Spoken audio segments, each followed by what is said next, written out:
What's going on, guys? How are you doing today? Is the audio okay like this? Leave me a couple messages in the chat, guys.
Chicken legs, did I get your swing as well? Still waiting for that.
Guys, this is going to be the very first time I'm doing this type of setup. It's going to be a different setup. I'm going to be on my desk, actually checking out RU swings, analyzing them, and there's going to be options for everyone who did not submit their swings to do it during this stream. But I got a handful actually, like a bunch of swings, and I'm about to get started in just a little bit. Little disappointing, I gotta say, I didn't get chicken legs.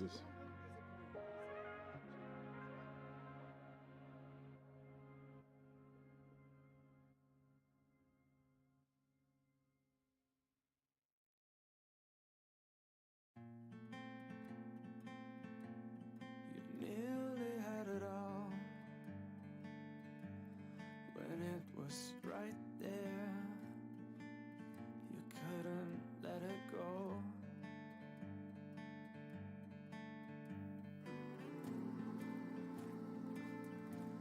You would have pressed and paused if you just listened to your inner voice. Now we're digging holes.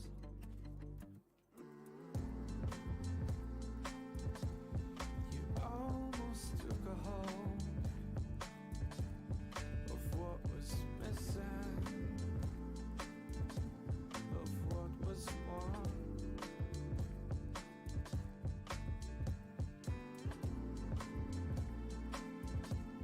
You needed this because if you're not driven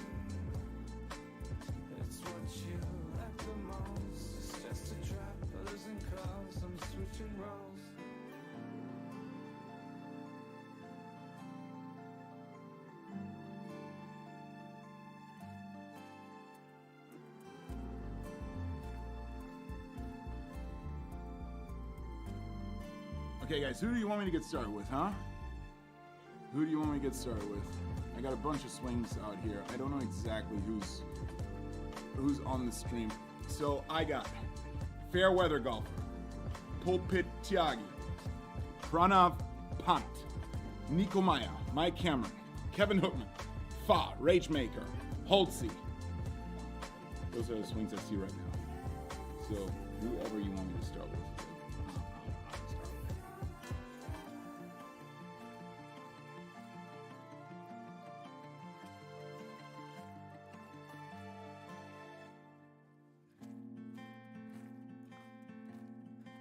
Everything seemed wrong. Your heart was breaking. I had a cure.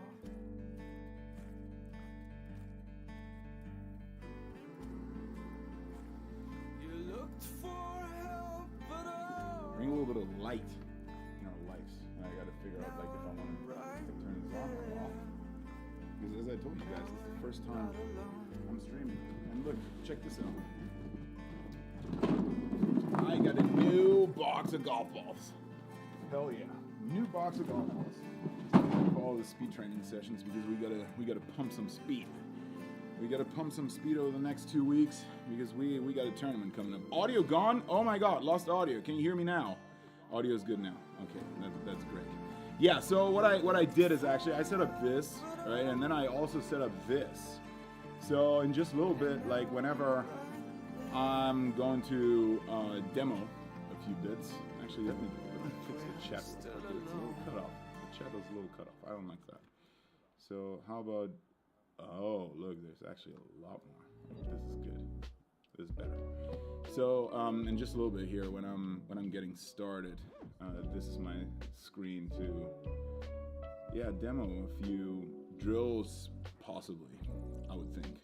And I got a bunch of swings from you guys. It was awesome. So let's see who I can start with. So we got, let's see. Oh, Holtzy, you're in the chat, and I got yours for sure. That's great. Oh, Board, you're Pranav. Okay, so there's the two of you. Who else is in the chat? I got Kevin Hookman, Fa, Ragemaker, Mike Cameron, Nico Maya, Pulpit Tiagi, Fairweather Golfer. All right, lower the music, Martin. All right, I'm gonna lower the music a little bit. This better? Like this maybe? I'm still, this is actually my first time I'm streaming, sitting at a desk. So this is usually what streamers do, right? It's so easy, to navigate through all this stuff compared to, hitting, doing math, calculating, picking the right number, swing, talk to you guys, all that stuff. Alrighty, so hey Jonas, thanks for coming online as well. That's awesome. So let's get started with Holtzy.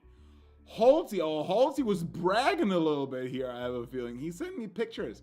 I see Holtzy sent me a few pictures. So let me show you this first picture here. He sent me this picture. So what does that mean? Let's see. Okay, we got to zoom in on that thing. What is he trying to say? What is he trying to say here? Let's see what kind of numbers he's got.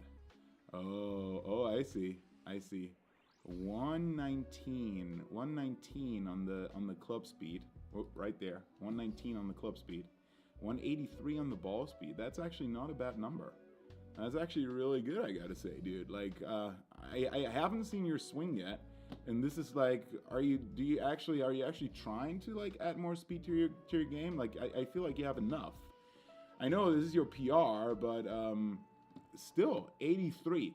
So what are you cruising? What's your cruising club speed and ball speed out on course, Halsey? What's that like?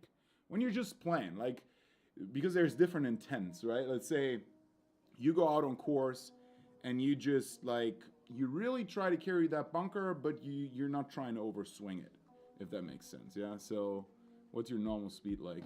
Let me know in the chat. And I'm gonna check for Oh, banana, baby. You sent me something like a low 170s, you would say? Okay, that makes sense. You sent me this one too. That's funny, actually. I mean, go check this out, guys. He sent me a banana. A nice little, like a baby banana. I wouldn't even call this a banana. It's like a fade. But what's the speed? I mean, look at the speed though. Like 180, 123. That's actually not too bad. Like 123 club speed. That's actually really good. Okay, let's check out your swing. Let's see what that's like. Whoop, here we go. Oh Lord. There's like a bunch going on here. So there's a lot going on here. Okay, so first of all, dude, you're really sending me an iron swing? You're really sending over an 7 iron? Like, okay. It's like, so look, the iron swing is different to a driver swing. Okay, we can probably see a few things, but like based on that, it's really tough to tell because I like all the stuff that I'm preaching in terms of speed and distance isn't really supposed to be used with irons or wedges. Yeah, so, but okay, but I gotta say, like, your setup looks really good. So I'm not talking about your like address position, that's pretty good too. But like, look, a perfect face-on camera, perfect down-the-line camera, like all the data on the side, that's really cool. But okay, let's like zoom in on your let's zoom in on your face-on swing because I gotta say, like, based on your address position, you look like you're a really good golfer. What's your handicap, if you have one? So, Holtzy, let me know your handicap, if you don't mind.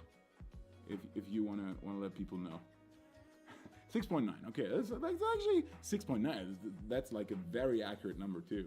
Like, hey, I'm not a 7, dude. I'm not a 6. I'm a 6.9. Okay, because just because I'm a 6.9. All right. So let's see. Okay. Oh, I like this. Look at you, dude. Look at you. Look how you're moving. I like this. This is one of the bits that I preach. So before this club head actually leaves the ground, I want to see some motion. And with a 7 iron, there can still be some motion. That's perfectly fine. The longer the iron, or the longer the club in general, I want to see a little bit more motion even, right? So we want to like rev the engine. We want to activate like the big muscles to get going and to really load that shaft. I mean, with a 7 iron still, as I said before, it's a little bit different. And with wedges, I don't want to see that at all. But the longer the club, the more you can... the general stream volume is pretty low. How can I change that? Let me see. Maybe like this. Is this a little bit better now? I just ramped up the freaking like volume here. I can move that mic a little closer as well, if you don't mind. Like, now it's over here. Is this a little bit better? Is this better like this? Now everybody's like, oh my God, like, turn that volume down. But I think you can manage, guys. It's always easier to turn it down compared to like turning it up, right? So, okay, so that motion is great. I like that. So you want to rev the engine. That's really cool. So let's see. Let's play the swing. Oh, it's in slow-mo. Dude, solid freaking move, man. Really, really freaking great move, I gotta say. Really, really solid. So there's a few bits in here. Like, I mean, it really depends, dude. Like, with it could be different with drivers, yeah. It could be totally different. But what you're doing here is like you're moving forward, and Daniel Patterson, he's interrupting the swing analysis with 10 gifted memberships. Let's freaking roll. Daniel, by the way, I just sent out your driver today. I did it personally, okay? I gave it a kiss. I like wrapped it in like a bunch of different things you'll see. Put a little like extras in there. And then boom, send it out. So it's gonna come in. It's gonna get to you in the next couple days. So okay, so up here you're saying, Martin, like bent elbow. So there's a couple of, like, in terms of speed, there's a couple of different views on this. So what you could say is that because this elbow is bent, you're losing a little bit of height in the swing. So high hands in general, like when your hands are really high in the swing, you can create a longer hand path and therefore have more room to accelerate, and that's creating more speed. But at the same time, when you keep the arm straight, you're using one less lever, if that makes sense. So you could use this elbow as a lever as well on the way down that you then like unhinge and use to accelerate. So there's a few different ways of like doing that, and most of the time I gotta say, I that definitely wouldn't be my first power element that I'm gonna touch in the swing. Absolutely not. So it's like if you have that tendency to keep that elbow a little more bent, I know it's like it's one of the, I wouldn't say misconceptions, but one of the trends out there to just keep your arms straight, right? But I don't have my arms straight in my swing. I don't have my arms straight in my iron swing. I don't have my arms straight in my freaking driver swing. So you can swing 165 with your arm bent. So like, yeah, I wouldn't do that as a very first bit. But yeah, so then what you do here is you shift over to your lead side, right? Boom. Like you see that, how your head and like everything is moving over to your lead side, your shoulder as well. So with drivers, what I want to see from here is I want your, because your stance is a little bit wider as well, I actually want your body or your mass to stay back more. So you can ramp the pressure forward, you can stomp the pressure forward with your feet, but keep your mass back. But that could, as I said, right, dude, like this could be totally different with your actual driver swing, right? And with irons now, it's really tough to talk about like all your verticals, because usually what we see is like as soon as the belt buckle goes up, that's usually the point when your vertical peaks.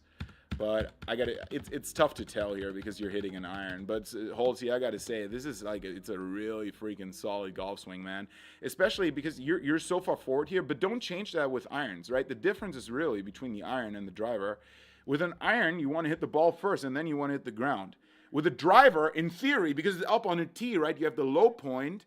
If the driver wasn't on tee, right? If it was on the ground, you would take a divot like before the freaking ball every single time. And because the ball is on a tee, you got to swing up on it, or you have the option to actually swing up on it, right? So that's why it's different, and that's also why the body setup is just a little bit different, and the pressure and the mass, especially like where you're moving your mass, works a little bit differently, right? But Halsey, I got to say, like this is really freaking solid. Especially I like this move in the very beginning.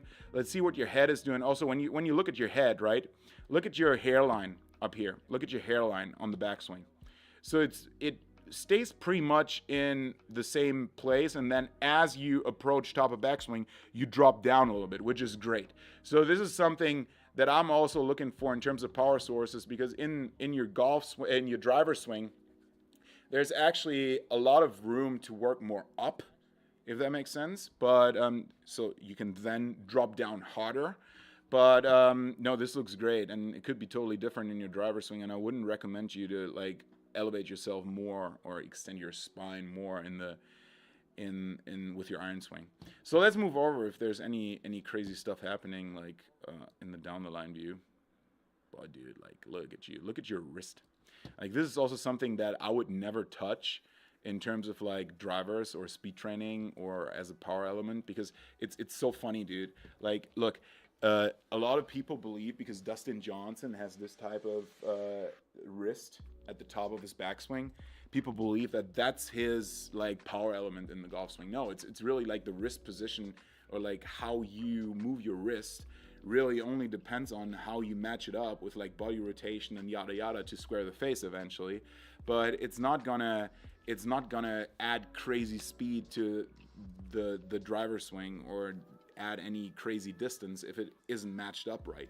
You actually see a lot of long drivers, especially with a cup wrist, because it's a little bit easier to generate more swing length, if that makes sense, right? But I would not touch that at all. But it always looks cool to me, in my opinion, when you have this like natural wrist setup, which is like, I would say a little like it's almost neutral, right? It's almost neutral. It's a little bit like bent that way, just a little bit.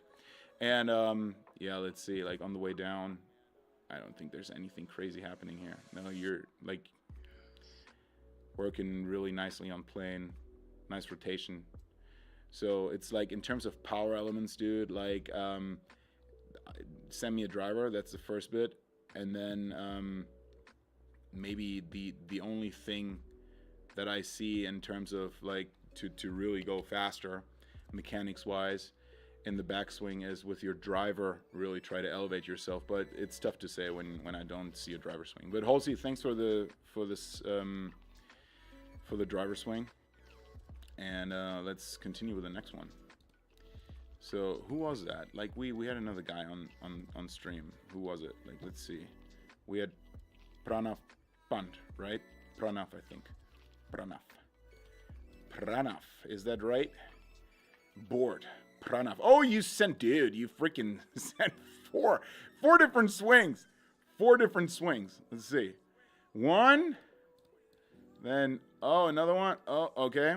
Okay. Let's like first of all, let's watch all 4 of them. Okay. Let's watch all 4 of them. So first of all, dude, this is your first frame. Are you freaking kidding me, man? Like, when is this really? And then, dude, you send me. Okay. Look. You send me a video that starts with this frame and then ends with this frame. Like, so you send me all of this crap right here that I don't need until your ball lands, but you don't send me a freaking address position, man. Like, that's all right. This is okay. This is just funny. All right, so what is this? This is a little bit better. It's a bit of an odd angle. I got to cut it. It's a bit of an odd angle, but we can definitely work with that. That's great. And then let's check out this one. Whoop, whoop. Who worked your camera there? Who worked your camera there? Look at that. Like, just before you take away the club, he's just hiding your feet. And then he's back down there. Okay. But, I mean, at least, like, the sky looks beautiful, right? I mean, that's great. This is great. Okay. Let's see what you can do there. Oh, nice. Wow. That's in India. That's sick. It's pretty cool. All right. So, Pranav, you tell me, what's your current club speed, ball speed? Do you know? I'm just gonna bring all these swings in the same timeline. So this half swing as well. Gotta cut like all of that. Boom, bring it in. You don't know. Okay, so you don't know. So that's the first bit that I would recommend, dude. Like, first of all, if you wanna get faster or if you wanna hit further, get on a monitor. Get on a monitor. So you wanna know where you're at, so you can improve, because you can only. It's really tough to work towards a goal or work towards increasing your distance and speed without knowing, because like that's the first bit. You want to check your current speed, so then when you start working on stuff, you can see like also tiny like improvements, because it's so tough. Because, dude, conditions outdoors are always different, right? Sometimes it's sunny downwind, sometimes it's raining into wind, and your driving distance might be like 100 yards of a difference. So it's so tough to tell. You can't really go to the same hole and be like, oh yeah, so the day before yesterday I drove it over here, and now I drove it over here, so that means I improved like by, I don't know, 40 yards. It could be all conditions. So I would recommend you to get on some sort of monitor to see where you're at. But okay, let's play it. It's, by the way, dude, like, first glance, it's a beautiful swing. It's so good. So really cool. It's so nice. Great move, like a lot of rotation there. Nice wrist action. Moving forward. Okay. Okay. I see that. Like how you're a little bit off balance there, and why. But that, more to that later. Okay, that was more imbalanced, but okay. So I don't think your miss hit is probably left, right? You don't really tend to slice the golf ball, do you? Okay, let's zoom in on that a little bit.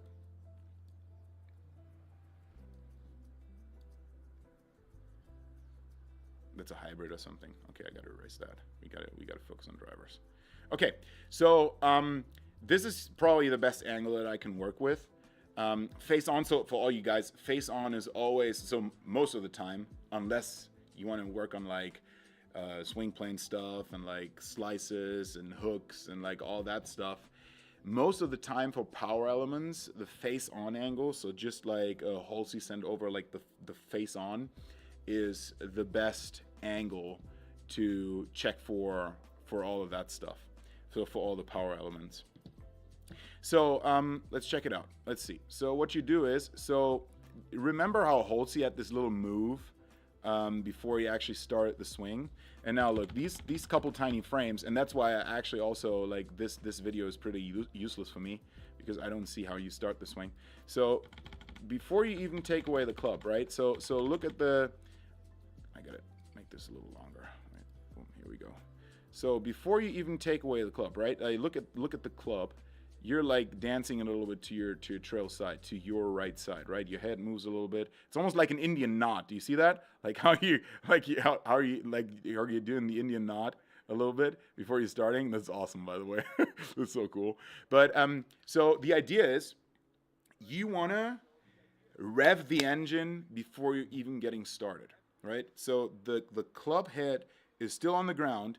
And I'm going to show you. I'm going to yell a little bit from back there. I hope you can still hear me. I might actually take the mic. Why not? I have a long cable on this mic. I mean, look, check this out. I have a long cable on this mic. I can actually move it. Oh, that was my breakfast. Actually, my lunch. I can move all that over here.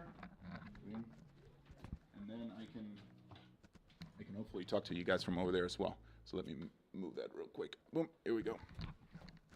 So I hope you can still hear me. I should be fine. So what I want you to do, I want you to take like just any club really, or a speed stick, could be anything. By the way, I can read the chat over here. So you can talk to me. So what I want you to do before you even start your swing, I want you to just go left and right, and really feel how that pressure is getting distributed, okay? So probably up here is a little bit better, yeah? So left and right, left and right, left and right, left and right. And then move that club head way forward. So your shoulders, or I don't want you to do it like this. I want you to rotate your shoulders forward, right? And then go left and right, and left and right, and really feel how the pressure is getting distributed so you get a feel for the ground, okay? And then eventually what I want you to do is move this club head forward, and then go to your trail side, move into your trail side before you take away the club. And to do that, and that's why I wanted you to feel like how pressure distribution actually feels like, and to do that, to get over there, you have to push down here. So that's why, by the way, you see all these crazy trailer moves in long drivers, because they do it the most exaggerated way, right? So we shift over like crazy and yada yada. Eventually, I don't want you to do that. I just want you to feel how that feels like, and then add a little bit more of that, add a little bit more of that motion to your trail side so you can really load the shaft, if that makes sense. So that's the first bit that I would recommend you to do to add more power to your takeaway, because eventually the golf swing, or the start of the golf swing, really dictates how the rest of your swing is going to feel like and be like. And when you start the golf swing in a very powerful way, then you have a really good chance to add even more power later on. So you want to rev that engine. Utilize all the big muscles before you're even getting started, okay? So that's the first bit. So really focus on like using your body before you take away the club, okay? And then, let's see, that would be the first pointer. And then, let's see what you do here. So now, the one thing, because I can't really tell by the angle. The one thing that bugs me is this. Look where you're looking for your balance, right? And you move forward and right. So that means that you probably look what your club head is doing. So the club head is moving forward, right? The club head is moving that way. So the club head is pulling you. So that the club head is pulling you that way. I don't mind the shuffle, dude. I really don't mind the shuffle. I just want you to shuffle in the right direction, if that makes sense, okay? So then by the way, Mike, I have a wireless mic, but I just didn't set it up. Yeah. So, and also when I stream for so long and I'm hitting, right? I'm actually hitting. I just don't like having that like on my shirt or so. So I really like these mics a lot better. So anyways, so what's happening, back to you, is this club head is pulling you, right? It's pulling you that way. So now what you want to do is you want to try to counter that force with your feet. And the only way to really do that, and let me demonstrate that as well. So the only way to really do that, so we can do that down the line and face on. So the only way to really counteract this, like the club going that way, is pushing that way so your body moves that way. Because what's happening when you interact with the ground, right, you're pushing in 3 different directions. You can push like toe to heel, left to right, and up and down, right? And it's always a combination. But anyways, that's the theory behind it. For you, long story short is, the club head is dragging you that way, so you almost do that, right, later on. So try to counteract that and stay that way. And to accomplish that, you want to push that way. So just like you were pushing that way before the takeaway, you also want to push that way in transition, so you stay there. Does that make sense? Does that help? Is that a good feel for you?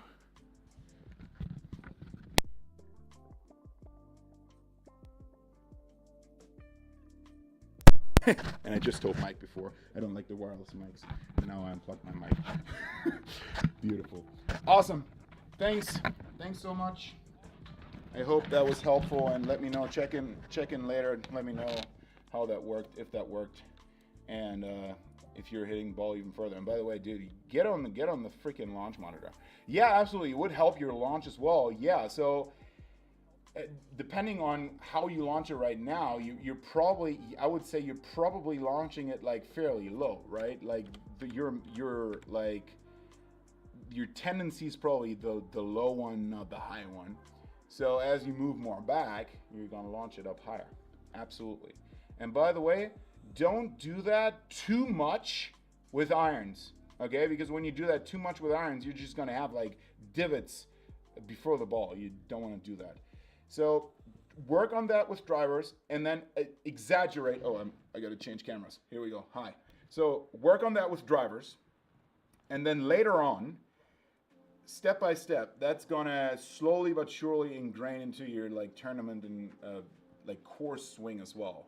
So don't think like when you practice this and exaggerate a little bit once or twice, it's not gonna like all of a sudden completely change your swing out on course. You gotta slowly but surely do it, and then probably exaggerate, just like I showed you with that drill, for example, like hands forward and then really pushing over to get a feel for it.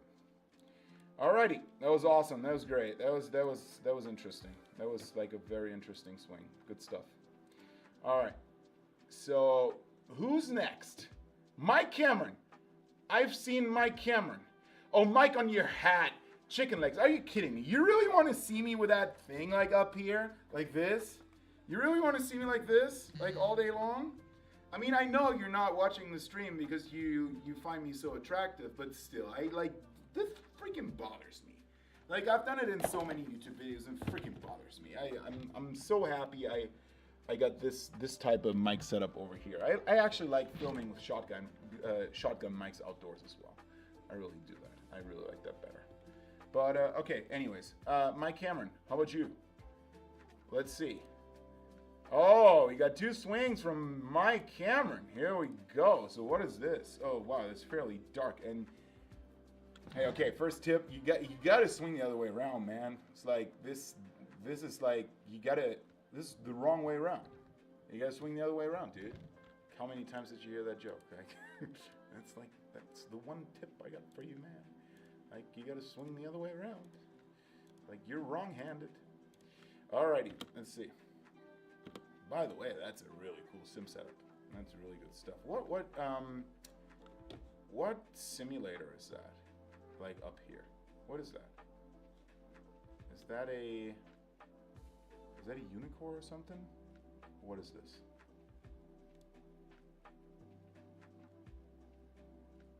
Very original. Yeah, I'm sorry, man. I'm really freaking sorry. Okay, the down the line. Let's check it out. I hope you don't mind if I like. Let's see if I can flip this or if it's fine. Pro TVX. I have never freaking heard of that. Never freaking heard of that. Okay, coming a little bit over the top, Nate. There, yeah. You know that. It's your Mrs. Slice. Oh, actually, it's not too bad down here. Just come a little bit over the top up here. Whoop, it's not too bad down here. It's fine. Okay, let's check the face on.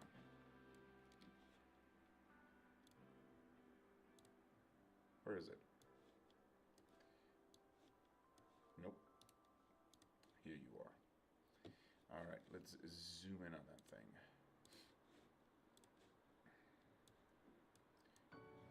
Hey everybody, this is Mike. Mike is hitting bombs. Just for everybody on the stream today. He's just sending bombs. All right. Oh wow. Okay, you get a bunch of swings in there. Which one do you want me to pick? Path, path, path. Let's pick the one with the 3-2 spin. Oh wow, you spin it so high, dude. Is that true? Do you spin like 3,000 every time? Over 3,000? 2.7. It's like 2.7, like the lowest spin you usually get. Because if that's the case, dude, you need a different lofted driver probably. I would go down on loft. Or like, what's your speed like? Let's check out the speed. 100, around about 150. You can probably like spin it 2,700, right? 26, 2,700, I would guess. And that's probably optimal for your current speed. But eventually, you probably need a little bit of a lower lofted driver. But anyways, you probably know that. So let's check out the swing. All right, freaking robot. The robot, Mike the robot. When was the last time you actually lost a golf ball? That was probably in 1997, right? In 1997, you lost the last golf ball, yeah? Because your feet are not like moving at all. Okay, guys, can you see that? Like, look at his feet. Like, look at his feet, like in the backswing and then through. So the first time your foot actually moves is at impact, I would say. Let's see. Yeah, roughly. Like just before impact, your foot is moving just a little bit. Wow, you are a rooted golfer. That's what you are, like really rooted. So you, like my first golf coach would be so proud of you because that's how he taught me to play golf. Yeah, just stay where you are and just rotate, right? So that's what he told me. So, well, it's really like you look like a robot, man. You really look like a robot. And that's also probably how you play. You play like a robot. So you're not losing golf balls and your speed is probably pretty much always exactly the same, right? There's no up and down. It's always exactly the same. There's, oh wow, I'm sorry guys, that was my phone. I put the mic on the phone. All right. Okay. So what I want you to do is something that I also told what was your name, bro? Pranav. That I also told Pranav, yeah? So what I told Pranav is, before this club head actually moves, we want to get that engine going, okay? So with drivers, what I would recommend you to do is, oh, I can lose golf balls with the best of them? Yeah, well, at least it looks, I mean, then that's probably the course's fault, right? It's not your fault. It's never your fault. So, but what I would recommend you to really, if you want to work on speed, right? It's also like, do you really want to work on speed or are you not bothered? So if you want to work on speed, I would recommend you to rev that engine before you even get started, right? Be an athlete, become an athlete when you're hitting, right? A baseball player would never be this static, right? And then just swing at some point. You want to get going. Get these feet moving, like left and right and left and right, and activate the nervous system and be ready to freaking bomb this golf ball, okay? So when you're this static, you're always going to be limited, right? You're always going to be limited. And then a lot of people are so scared to do that because they feel like, yeah, then I spray it everywhere. But eventually, what we're trying to do is, in the very beginning when you practice this, you want to activate the feet and get going and get going and get going and move that body to just try to escape this robo mode that you build up over the last couple decades probably, right? So escape that and then eventually let's go and freaking take this, what we've just practiced, over to the golf course, right? So we want to exaggerate when we practice, and then slowly but surely, tiny bits of that are going to transition over to the golf course as well, right? So don't be scared to be an athlete. I think I would like a faster club speed. My vertical launch is, I think, is too low. So let's see what your vertical launch is. So your vertical launch is 8. Yeah, that definitely is too low. But this next bit is going to help that as well, and it's going to help speed at the same time. Because the best part of most of the speed elements is, at the same time, it puts you in a position to improve launch as well. So there's very few elements in creating power that are contradictory to launch, right? So at least with drivers. So what you want to do is, first of all, because you're very much on your front foot here, okay? So as we move left and right, we move left and right and left and right and left and right, and we do this little trigger move. I want to move you over, like as you start your golf swing, to that trail leg. You're never on your trail leg, right? You're never there. Like you're always like fully on your lead leg, like right there. So that pressure change from the lead leg to the trail leg is gonna increase so much, like it is gonna increase that dynamic so much, and it's probably gonna do a lot for you already. And then what you're trying to do as you're more over here in the backswing, so let's say you're not, like, look at this black line here, right? This black line, or where the enclosure of the sim starts. I want at the top of your backswing, or let's say right here, at this position, I want your head, I want this white line, this black line here, I want that line to split your head, right? So I want you over there, like way over there. And then from there, you can, because now your pressure is always on your lead side, so from there you can now slam the pressure to your lead side. So up here, as you're up here, you can then be back there. So you're actually, you're moving, let me demonstrate here, right? So you move it to your trail side, swing up, and then now you prepare that push over into your lead side to slam the pressure forward. So pressure change, pressure distribution is one of the first elements you need to actually build up some speed or build up some power in the golf swing. So when you don't move the pressure, you're very limited. And Black Dakar, by the way, welcome to the club. Welcome to the club. I've seen you on a few of these streams, and now you finally made it. You finally made it. Welcome to the club, man. Okay, let's read, because I have a few more bits for you. I keep my weight forward for all my clubs. Yeah. That's a technique, right? It's stack and tilt, pretty much. That's what it is, right? So you try to stay up there, you try to stay over there, but it's gonna limit you a lot for speed and power. Maybe there's a way for you to keep that up for all the clubs you hit from the ground, off the deck, and do a little bit differently with drivers. So there's a difference to driver swings and iron swings, or just in general clubs where you're trying to make contact with the ground after the ball. All right, so what you could do as well is he needs more tilt, a little more back at setup since it's driver. He stands up forward too much, I've noticed. Yeah. So that comes with like the pressure on the lead side. So you could like distribute that pressure a little more evenly from the very beginning, and then try to move back and forth if you want to.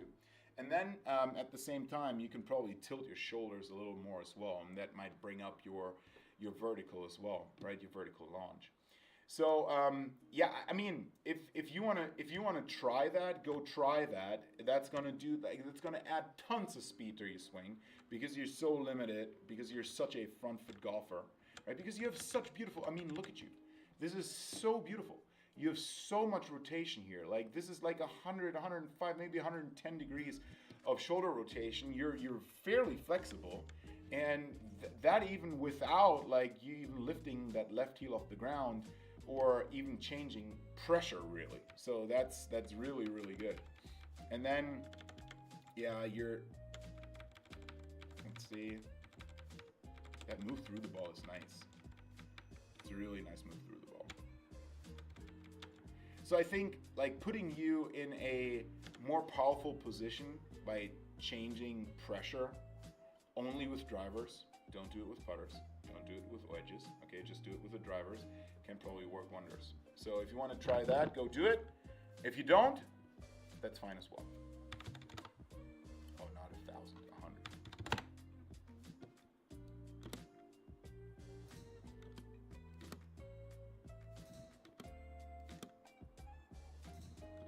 I like the tempo, by the way. Are you like fast, slow, fast? I like that. Yeah, just move more, man. Be an athlete. Just be an athlete and leave the front foot stuff to the irons. With drivers, I'm not quite sure how to help you with that. Siri doesn't know how to help me with that. Alexa doesn't know how to help me with that. But I'm yeah. not quite sure how to help you with that. Alexa, stop. Alexa, be quiet for the next 2 hours. Thank you. I won't disturb you. Thank you. All right. Next one. So who's on the stream as well? Do we have Fa? Do we have Ragemaker? Do we have Kevin Hookman? Do we have Fairweather Golfer? Pulpit Tiagi? Nico Maya? Who else is on the chat? Who else is on the stream? Who else is in the chat? Because I want to check out the Ragemaker. You can watch it later. You can. Oh wow. Ragemaker, did you freaking like film this with a potato or what is this? Huh? Oh wow. Wow, wow, wow. Look at that. Look at that. He looks like a freaking like how you like address that golf ball and how you bend your knees. It looks like you started playing golf like the day before yesterday. And then again. And then he's pulling off that type of move. My goodness, that is wow. Holy shoot. Sorry for the shit talk, dude, but you look like a freaking beginner golfer here. And then you freaking rip that thing. I mean, wow. That's almost like a long drive move. And who's working your camera? I mean, look at that. Shaky, shaky. Zoom in, zoom out. Bing. Tough to analyze. But let's zoom in. Let's zoom in on that thing. Wow, that's a really, wow, what a powerful move. I mean, it's really, with that camera quality, it's tough to do, right? Because I can't see shit. But, it looks like, look at that rotation. I mean, look at those hands. Look at that club head position at the top of the backswing. And I don't think, I really don't know, but I really don't think he's lifting his left heel off the ground. Look at these are Converse, right? I think that's on the ground. So that's actually really impressive. Wow, that's really like a lot of flexibility right there. That was really nice, really cool. And then from there, wow, look at this extension. Everything is moving up. And I think, early extension in the right way is not necessarily a bad thing. It can be a freaking power element. Yeah, it can be a power element. But I don't think this is timed correctly. It's happening a little early, and he's trying to make room for his club. And also at the same time, I have a feeling he's hitting down on the ball because he's, let's see, tough to tell by the frames, but I think, and based on the launch, I would say he's hitting down on the ball. And that's probably, I would love to see the swing from the face-on angle because it would tell so much more. But what I would do with him, by the way, hey Darren, thank you. Wait, this is Indonesian rupees, right? It's not dollars, is it? We're back to the Indonesian rupees. Here we go. Wow, unbelievable, 79,000. Wow. So this type of early extension is like, as I said, like some type of early extension in the right direction and timed correctly can actually be really good. A lot of golfers on tour actually have some early extension, but they time it correctly and use it as a power element. I think this is a little much because he's probably too forward. Look, he's on both of his, like how he's like extending everything is like, this does not look healthy to me. but I would love to see it from the face-on angle, and then I feel like if we would add a little bit of like patience at the top, especially like up here, instead of like going boom boom, like a little bit of patience at the top, and then plant that heel forward. I would try to like lift that left heel off the ground, plant that heel forward, maybe make that stance a little bit wider, by the way, and then utilize the early extension correctly, so you can actually use it to generate some more power. And that would mean that swing wouldn't feel that like like forceful anymore, like brute anymore, like brutal, violent anymore. It would feel smoother, and it would probably generate the same, if not more speed. All right. Hat backwards is 5 more miles an hour. Absolutely, dude. Rory got an early extension, but his hands are so fast, so you release the club easily. Yeah, it's like, I mean, yeah, Rory's got some early extension, absolutely, but he's also just timing it correctly. He's utilizing that vertical force in the right moment to actually move his entire body up 100%. All right, let's check out the next one. So we got fa, fa, fa, fa. We got fa. I remember fa. Oh, wow. He sent me a text. Let's read that. It's a little bit too big. Hi, Martin. I'm so happy to be able to show you my swing. I'm almost scratch. I might try to go pro, but my speed is too low. About 105 miles an hour. Club head. Well, I'm happy it's not the ball speed, bro. And it's an unsurmountable barrier for me. Insurmountable. Insurmountable. I have never seen or read or heard this word. I know what it means, but it's an interesting word, and I'm just thinking if that should become part of my vocabulary. Maybe. Insurmountable barrier for me. Speeding up could be crucial for me and could change my life. So you're my hope. Wow. That's a lot of pressure, bro. That's a lot of pressure. Only you can tell me if I can increase my speed to 150 miles an hour. So first of all, from 105 to 115, every single person on this planet, every single person of this planet can do that if done correctly. Every single person. I'm 100% certain. Every single person can go 115. Male person.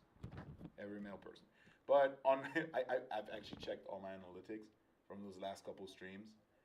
And guess what, guys? We're 100% male. There's absolutely zero females in the chat. Zero. It's really funny, actually. Since I don't update my driver yet, many people tell me that part of the low speed is also given by the 2013 Nike Cover driver. Nike Cover? What is Nike Cover? Nike Cover driver. Why the heck am I on Yahoo? What the hell? Nike Cover. Does any of you guys know what that is?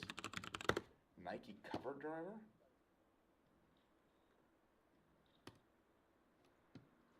I only get like dry Nike head covers here. I don't know. Chad, does anyone know like what a Nike? Oh, you means covered. Oh, covered. Okay. Oh yeah. Oh, okay. Oh, okay. So this is the driver, yeah? Okay. That's the driver. I don't think I've ever hit this driver. Okay, but well, it's an old driver, yeah. Obviously, there's been a lot of tech improvements in technology and equipment and so on and so forth.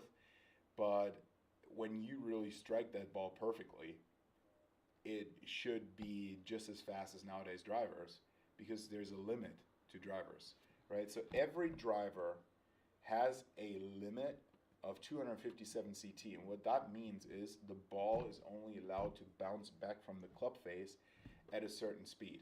So it's actually like, long story short, on TrackMan, for example, you would only be allowed to see a smash factor of 1.5, right? So in like there's some more detail to it. It can be 1.51s and yada yada. There's some more detail to it, but it's not like all of a sudden magically a driver would like create a smash factor of 1.6. It's just that's just not going to happen because that's illegal. Okay.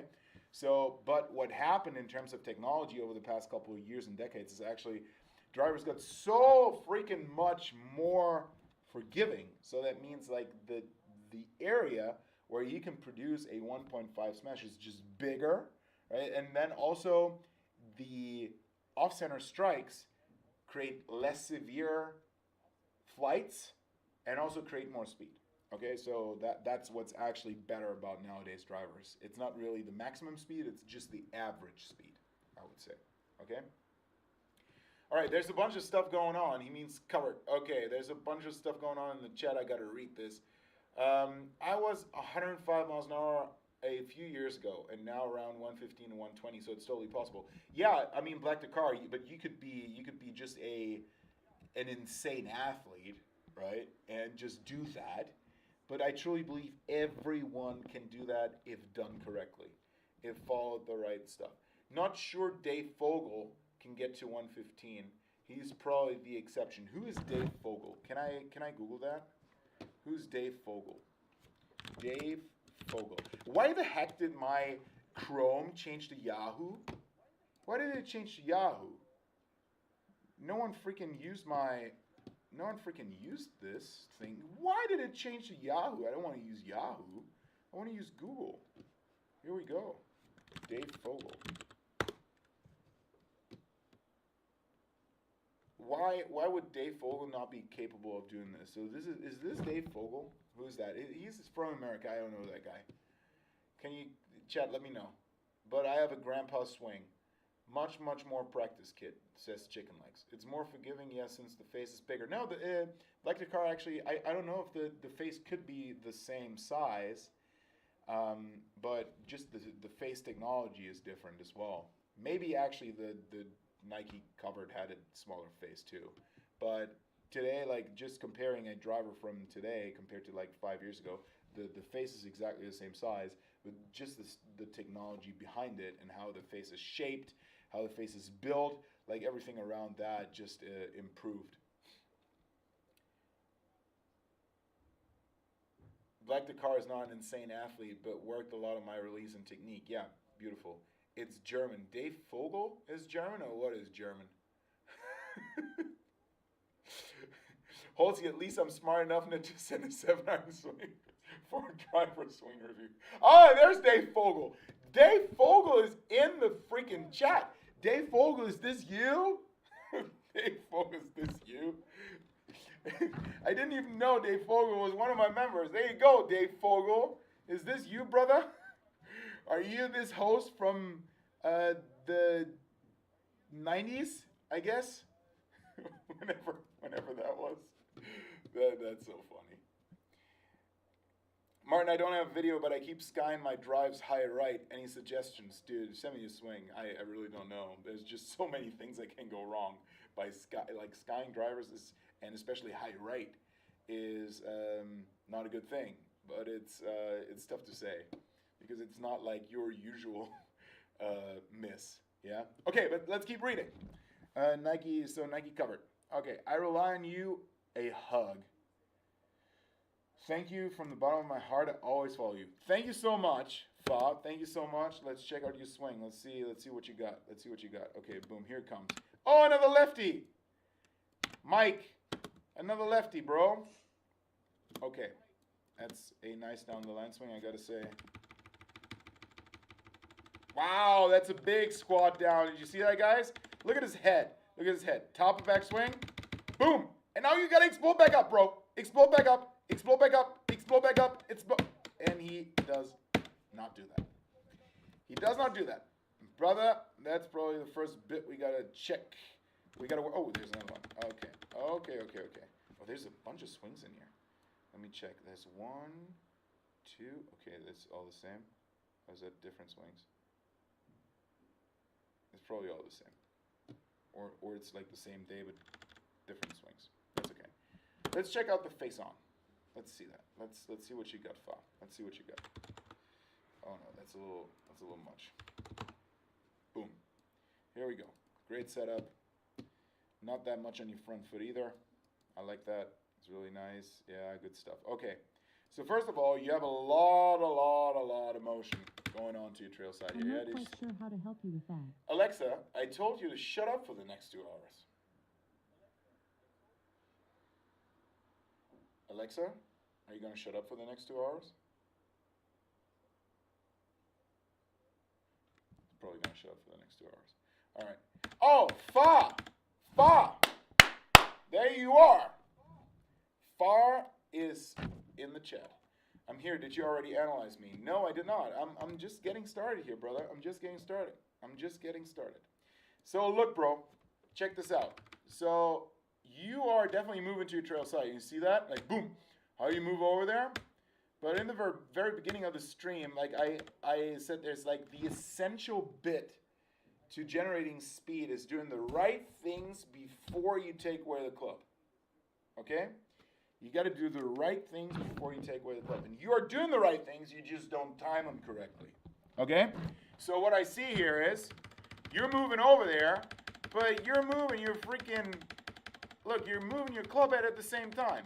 So there's very little motion going on here, just this little bit of motion before you're taking away the club. You see that?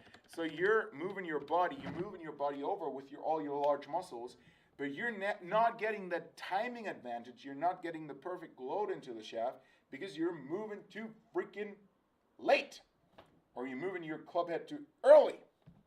So what I want you to do is, like, do this exact move into your trail side. I like that. I like how you're moving over. I mean, look at your head. Your head is moving up as well, over into that side. But you're doing it too late. You got to do that first, and then you got to freaking move your club head. Okay? Let me show you this. Let me show you this. And I see this the chat on this screen as well, I think. Yeah, I can see you over there. So look, you can take a speed stake. Oh, I gotta take the mic. I'm sorry, I gotta take the mic. Yeah, I'm gonna take the mic. I'll take the mic. Take the mic with me, Fa. You're live right here, right now. Okay, Fa. So look, you take a speed stick, you can take a club, you take whatever, yeah? You can take that, and then, can you see me by the way? You can see me, yeah? I'm over here. So what you want to do is, because you have this like shift, yeah? Which is great. So you want to move into your trail side. But you want to do that in a powerful way. So you want to push to your lead side to then move over to your trail side. You want to do that before this thing moves. Okay, so you get that timing advantage. You want to rev the engine before you freaking get started, okay? So what I want you to do is move this forward, move this over here, do the move and then swing, okay? Move that over here, do the move and then swing. Because what this forces you to do is, as you move that back and you get back to your original position, you should already have moved. Okay, that's the first thing you want to do. So rev the engine. Rev the engine before you're getting started with your actual swing. Understood? So that's the first bit. I'm back, okay? That's the first thing. So that's going to put you in a better position to do the rest of the stuff in your swing, okay? So now you've done that, okay? So you've done that. By the way, swing looks good. A lot of rotation there.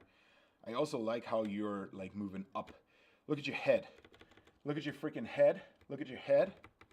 Up. That's going up. I like that. Like that's called uploading. So you're going up. You're elevating yourself. You're making yourself bigger in the backswing. This is great. This is great. So because then maybe like, well, what are you doing here? Are you sinking back down? Look, you're sinking back down just a little bit. You're actually sinking back down a little bit. So you want to make sure that you don't have this. Maybe let's see what you do now. Because now you're exploding down, okay? So I like that. So the idea behind that is you want to explode off the ground, okay? So that's a big power source. Exploding off the ground at around shaft vertical. So on the way down around shaft vertical with drivers, you want to explode up. Like you want to peak that force and explode up. Like go up. It's the same principle with like the loading phase before with the moving up, it's the same principle as a vertical jump. So let me show you that, right? I'm not going to take the mic now. I'm not going to take the mic. I'm just going to yell.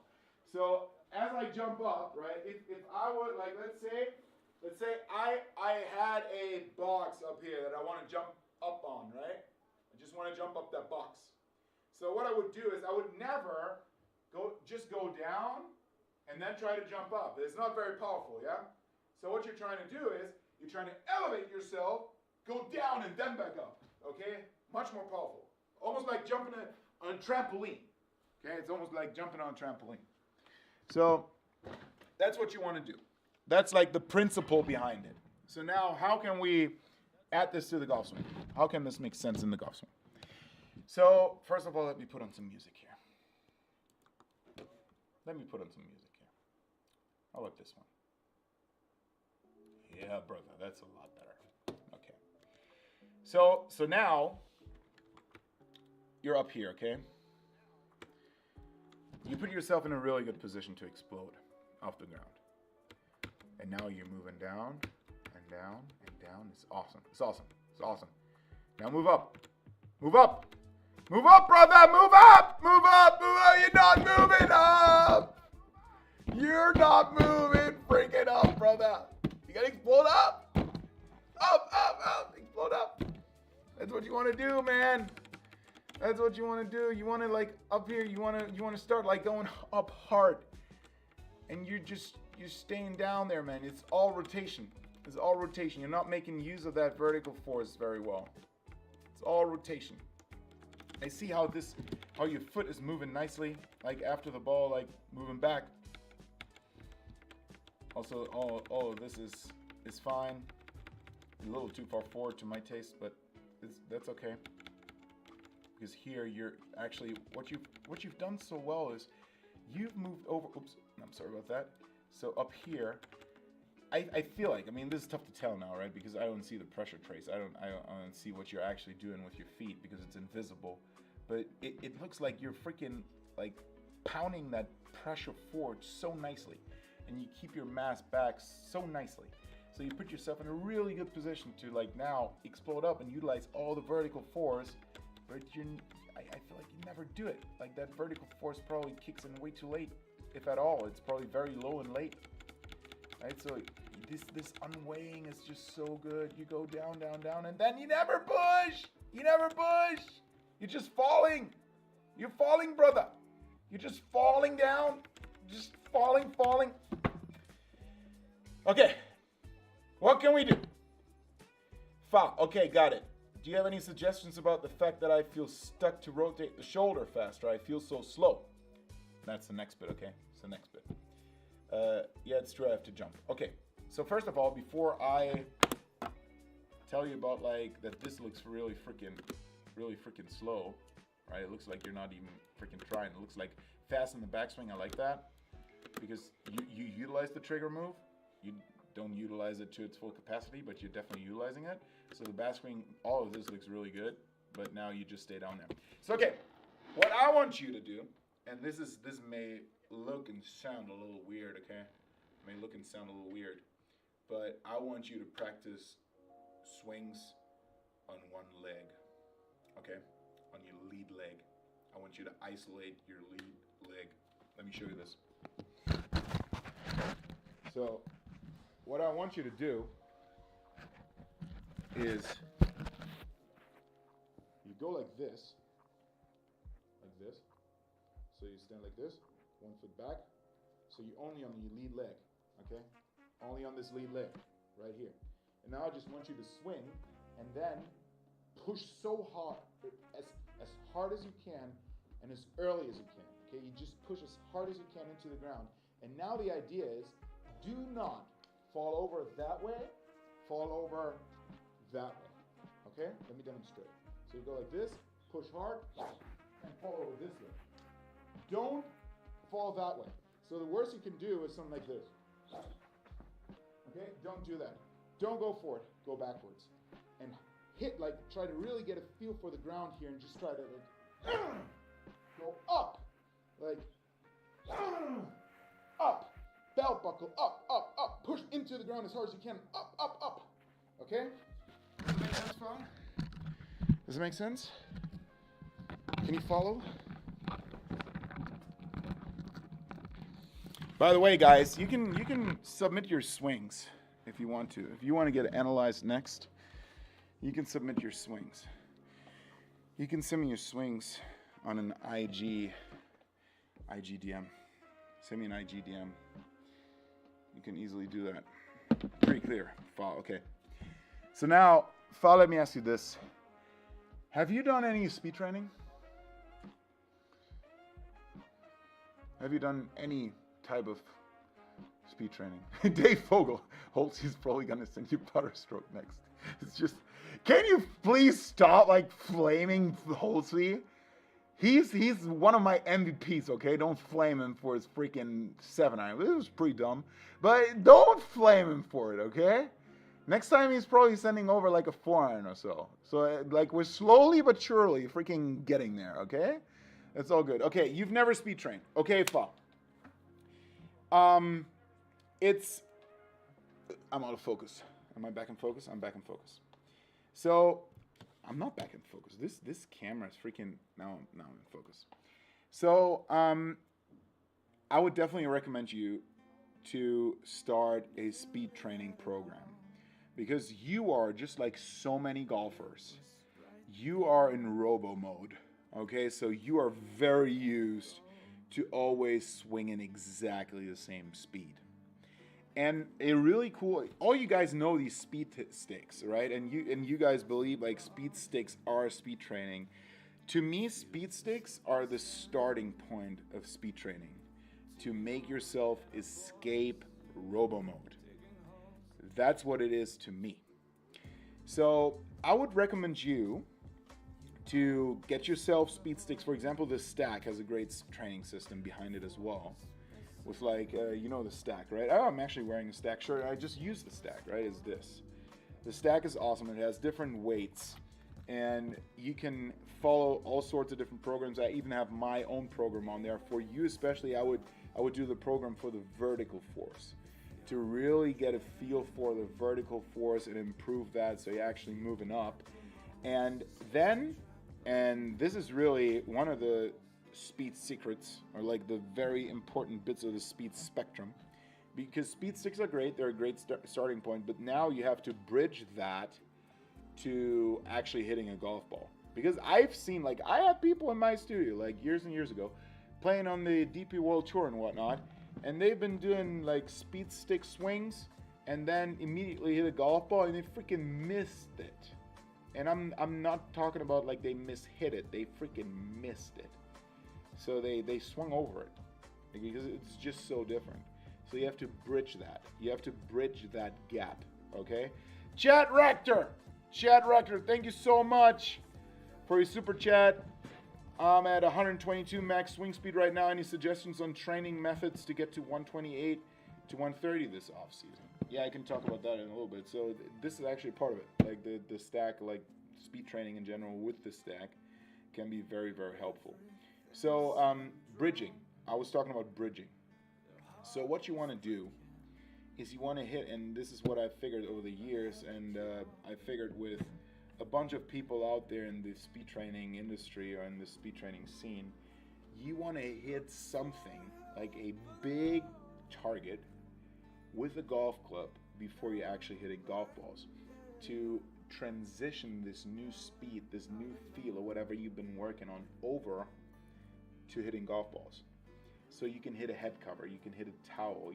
I have these speed plates, like specific plates that are like actually just like little, like really, really thin towels, pillows you can hit. Because what's gonna happen is your body, when you're hitting a golf ball, is so busy, your brain is so busy making good contact that you might let, most of the time, people lose a little bit of speed as they transition over to golf clubs, okay? So now what you want to do is you try to hit a target that is too big to miss. So you can fully focus on making contact at the highest speed possible. And now your body is going to react because making a collision always creates a different reaction of the body and also action, actually, subconsciously, than just swinging fresh air. So what you see a lot, obviously, when swinging speed stakes is like your hands are just so much faster than your because they're not decelerated by the actual impact, right? They're a little bit faster than your actual body rotating, etc. But still, it's a really great tool to push speed to ignite this like escape of robo mode. So I would definitely recommend you to do that, especially now in the winter. And with that alone and these couple tweaks, it's probably not like 115. It might actually even be 120 for you, dude.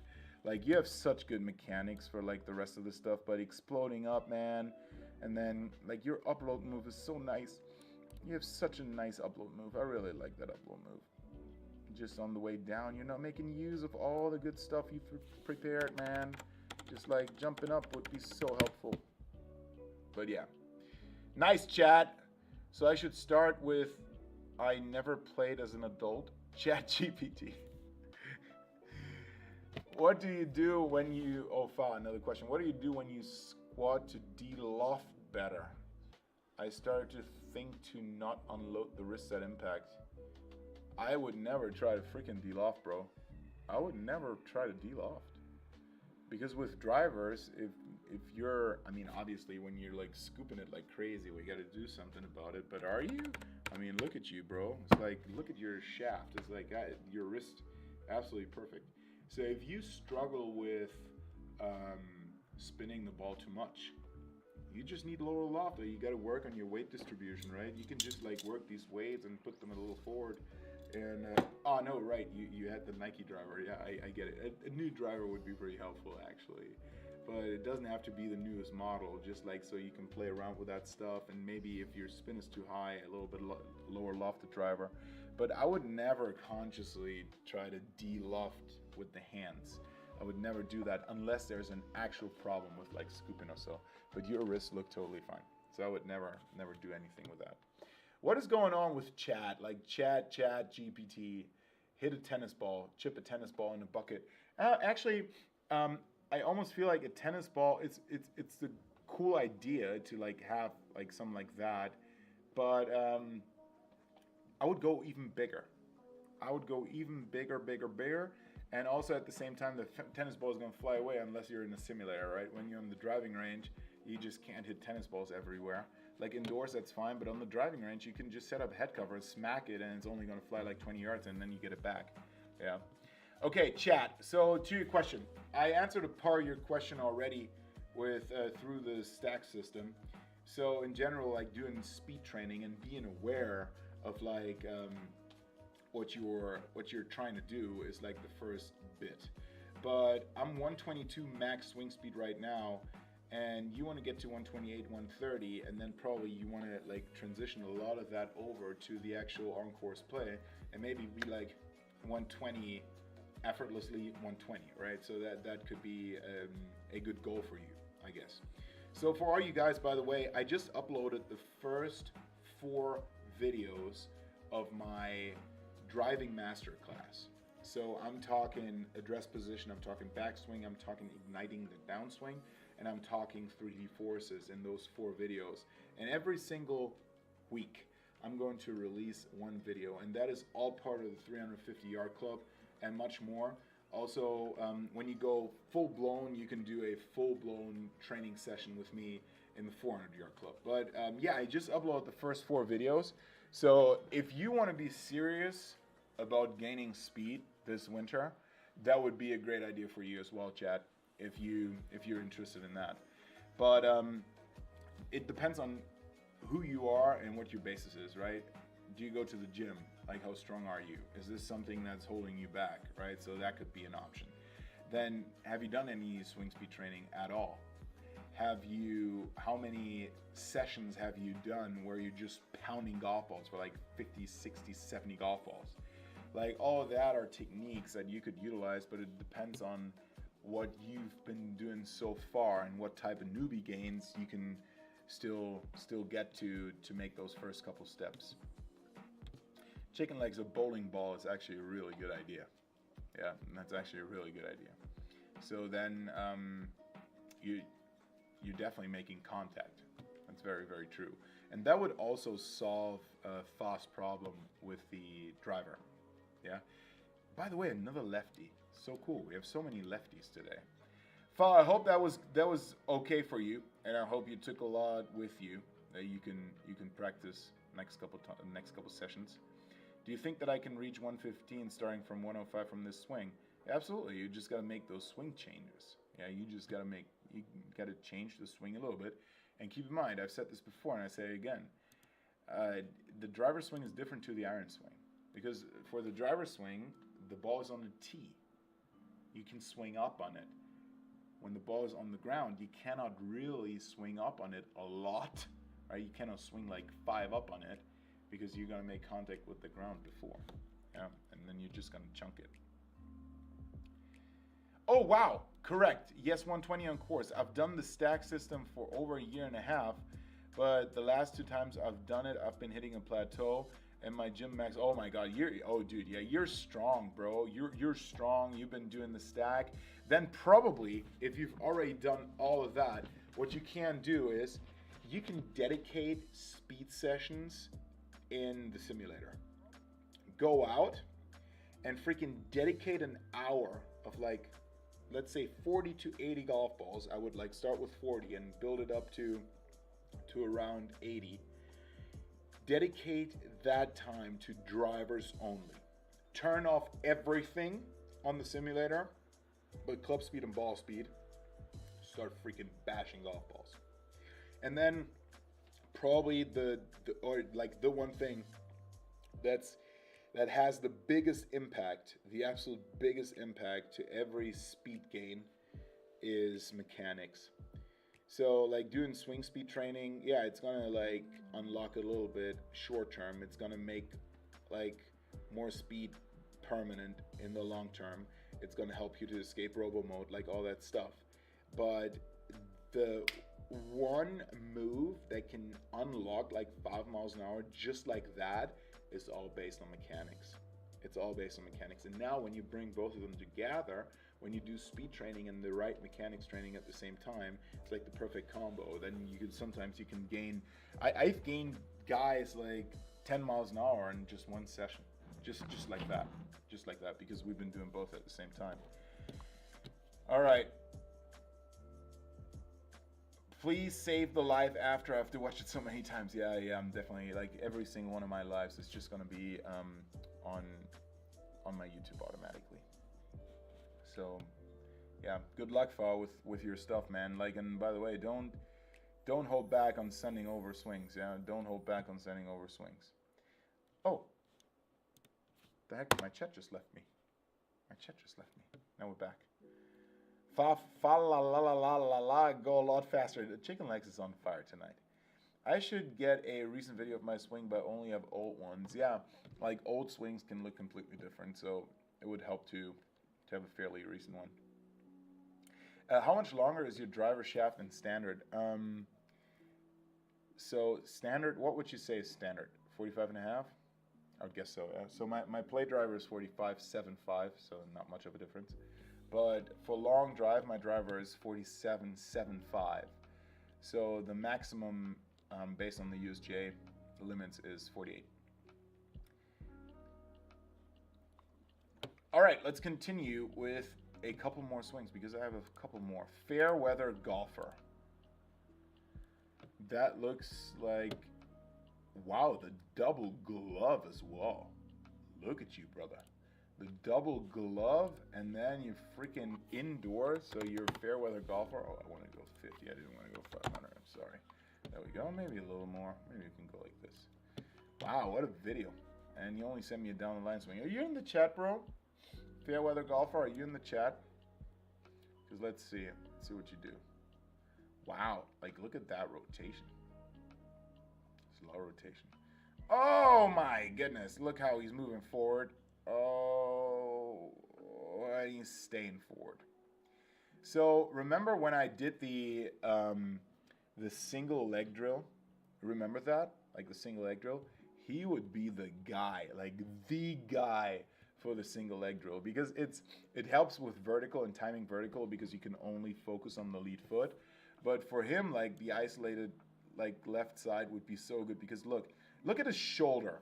Okay, look at his shoulder. Shoulder is moving forward. Patrick Kelly, did you get my submission? I don't know. Who are you? So what did you put in there? Then I can tell you. Did you type Patrick Kelly? I don't know. I gotta check. But look now. Look at his shoulder. So his shoulder is only moving forward here. Can you see that? Like how it's moving forward, and then it just stays there. It stays there. His head stays there. Stays there. Stays there. Stays there. Stays there. He's got to move back. He's moving so far forward. He probably has. If he's facing balance issues, he's probably facing balance issues this way. So creating this counter force to that club head. So this club head is dragging him forward, right?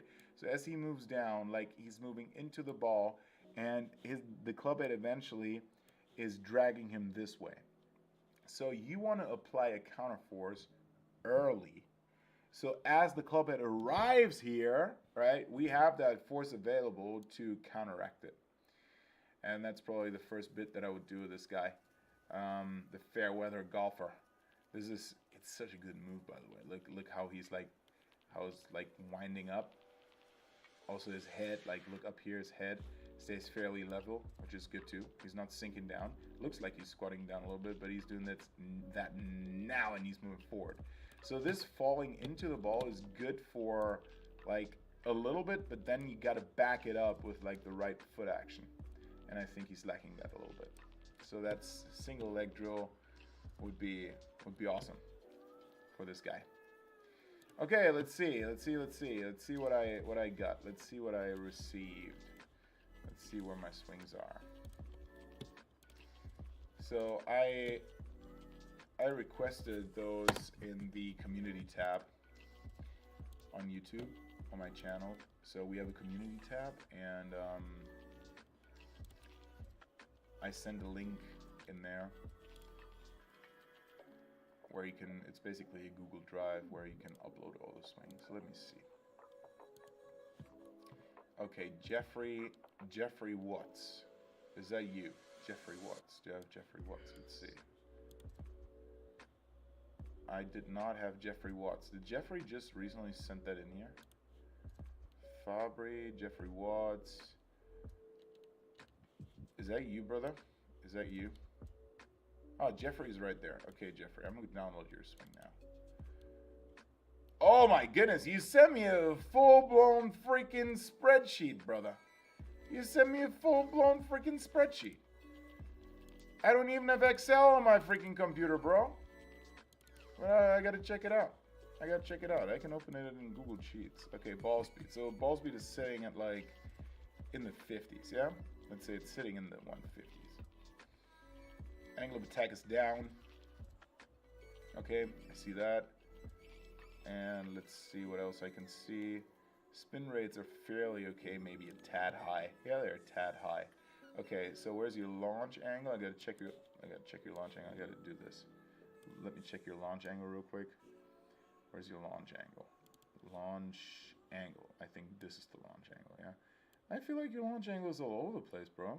Like from 7 to 16. All over. All over. But okay, let's check out the video. Let me put it in here. Jeffrey Watts. Curious to see the swing. Here he is. Okay, dude, for a second I thought, like, what is he doing here? I thought, like, because I was like, you're a little far away from the ball, bro, but it was just a practice swing. Okay, I get it. Nice pre-shot routine there. Okay, dude, like, so first of all, for you guys, for the next couple streams, because I want to do this a lot, I really like this. Face on is always more valuable for power elements. Like, face on, like, front on. It's like, for the most power elements, it's the best. For stuff like this, like when you're coming over the top a little bit, no, actually you're not coming over the top that much, but for like slice stuff, like the down the line is usually more helpful, but the face on for like power stuff most of the time is more valuable. Okay, let's check this out. Let me play the swing real quick. Oh, you're really going after it, huh? It's nice.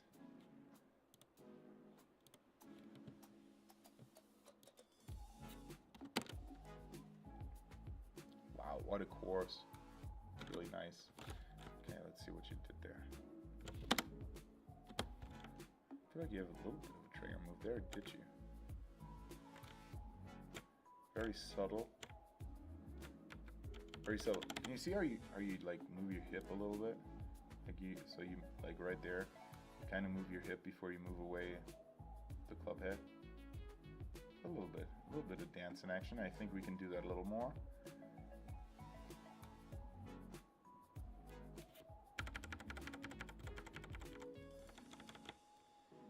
I honestly believe you are, like, it's tough to tell from this angle, but from the face-on angle, I would probably see that you're a little too much, like you're the very tippy toe of your lead foot, like for a long time, like basically from here already,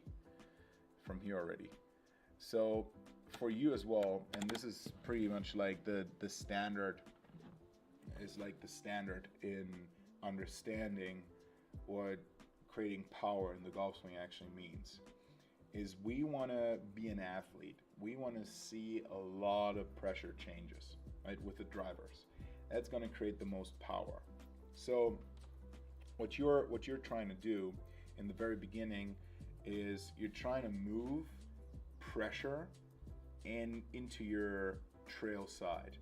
To do that, at some point you have to be on your lead side, right? You have to like kick left to be right, if that makes sense. So I gotta, like for example, let's say this is a wall, right? This is a wall right here. I have to push this way against the wall to move that way, right? So that means we have to apply pressure to the lead side first before we even do anything with the golf club to move into the trail side.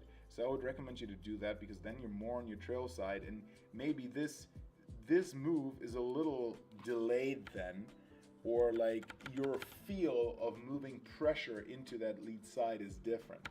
So now you're really moving into the ball, you're on your tippy toes right there, but you never get off of them. You never freaking get off of them, Jeffrey, man.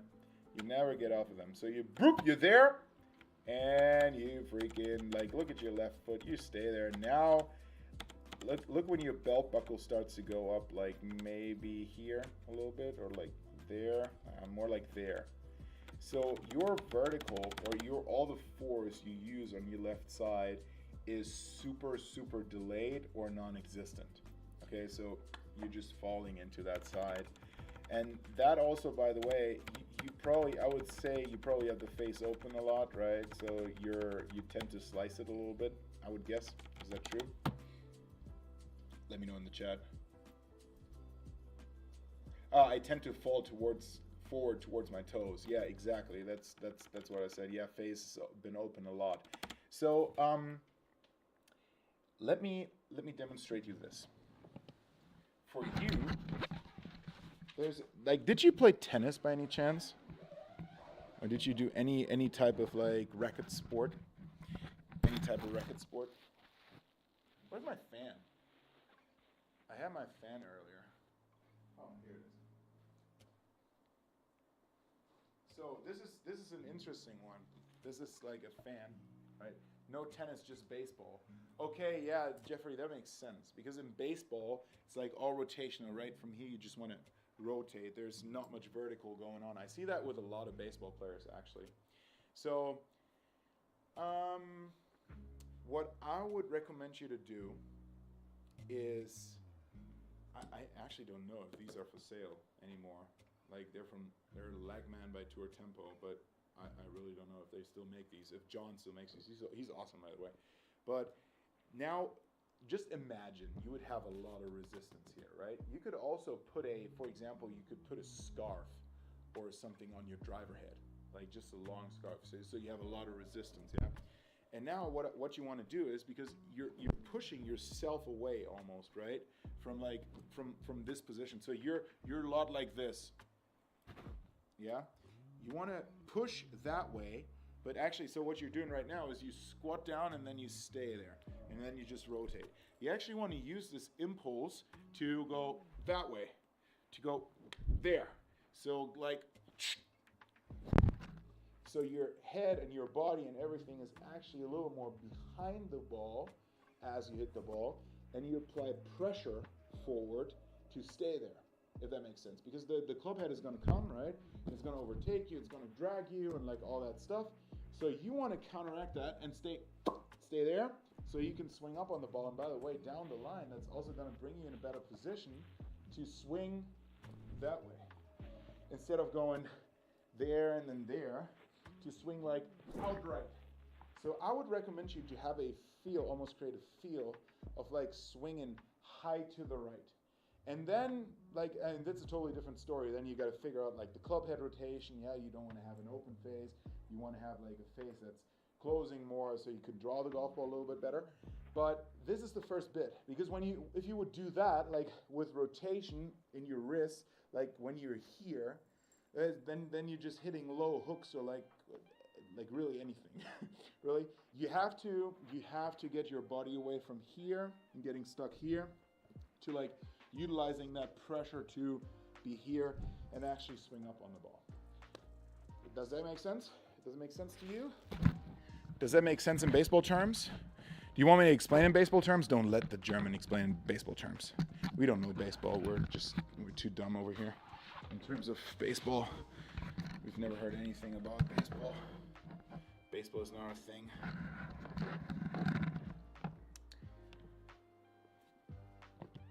Hi guys, I'm back over here. Hi guys, I'm back.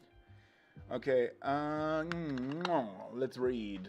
I tend to fade, I'm guessing, yes, face open a lot in just baseball. German fly squatter, whatever that was. That was a push fade, not a huge slice, but definitely right side. You mean this shot? I mean, dude, you can play golf like this, but when you add that, right, and you're not stuck over here, but actually already back on your trail side. Now you're just going up on your, like, it's a straight line up. If I would see your head right now from the face on view, it's really probably just a straight line up. I want that to be back, like before you even do that. I mean, you can totally make good contact like this. You're probably a really talented athlete, because you even make contact like with this. So that's really freaking good. Because it's not like when you're that far forward. Actually, look, you have a beautiful connection in your arms and like a beautiful arm structure here, like the elbow, like the left elbow pointing towards target, this elbow like really close to the body, because you have to. Otherwise, if you wouldn't have that, like your body would be, then you would freaking hit the shaft, like you wouldn't make contact. Yeah. So should I try to push away with my lead foot and feel like I'm hitting high draws? Yeah, exactly that. So try to like feel a lot going on in your lead foot. And let me say this again, like the pressure change before you even start swinging the golf club is prepping this. Because when you're not in your trail side, when you don't move over from a trail side to your lead side, it's really hard to create that impulse. So for drivers, like that pressure change, that directional change is really, really important to like rev the engine and really prepare all the rest in the downswing as well. Oh, Fa, once again. Martin, I have one question. Adding to swing training. I have a home gym. Do you suggest a specific kind of training in addition to speed training, hypertrophy, powerlifting? Okay, I'm gonna answer that question about all this like training stuff, gym stuff, because there's something to it. There's something really, really, really important to it to basically supplement all the swing training as well. But for that, I gotta grab myself a water and go around the corner real quick. I'll be back.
I'm back. Oh, Jeffrey Watts with the 5 memberships. I'm coming back to an absolute spectacle. An absolute spectacle in the freaking chat. Let's roll. Thanks, guys. Thanks, Jeffrey. Appreciate that. Look, this right here. This is Jeffrey, guys. Look at Jeffrey. Say thank you to Jeffrey.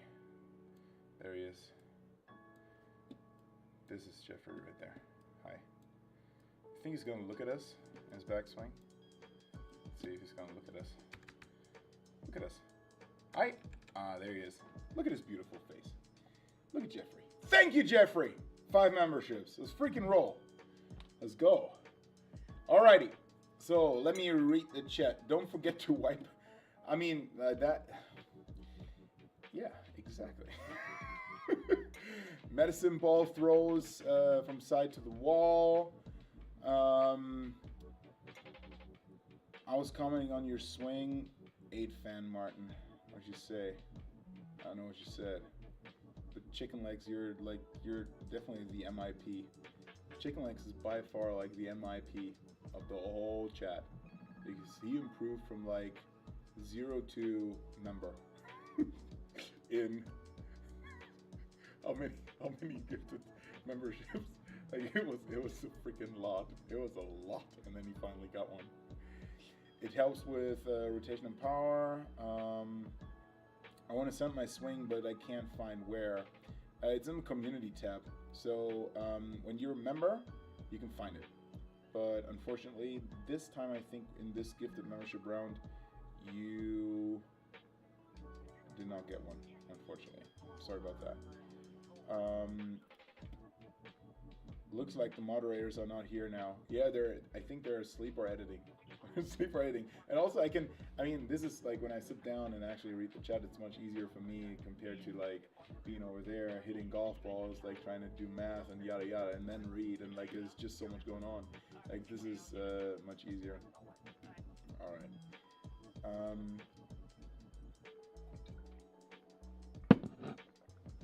Hey, Fa, thank you.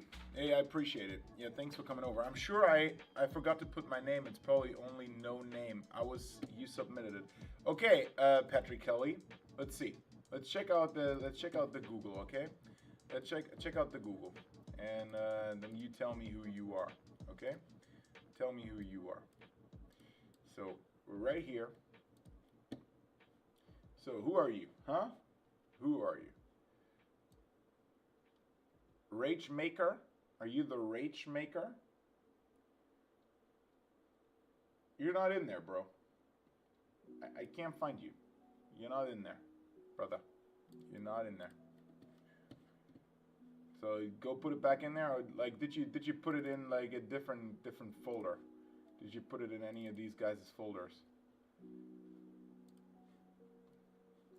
You tell me, man. Or like put it back in there again. And then, yeah, we can figure it out, Patrick. Let me know in the chat. But gym stuff, gym stuff. We're talking about gym stuff. Okay, for me, there is a bunch of rules in the gym. Okay. Rule number 1: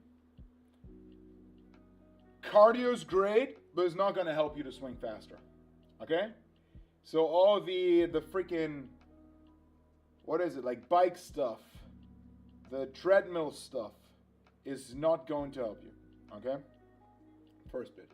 Second bit, any reps over 8 are not going to help you to swing faster for the most part, for most exercises, okay? For the most part.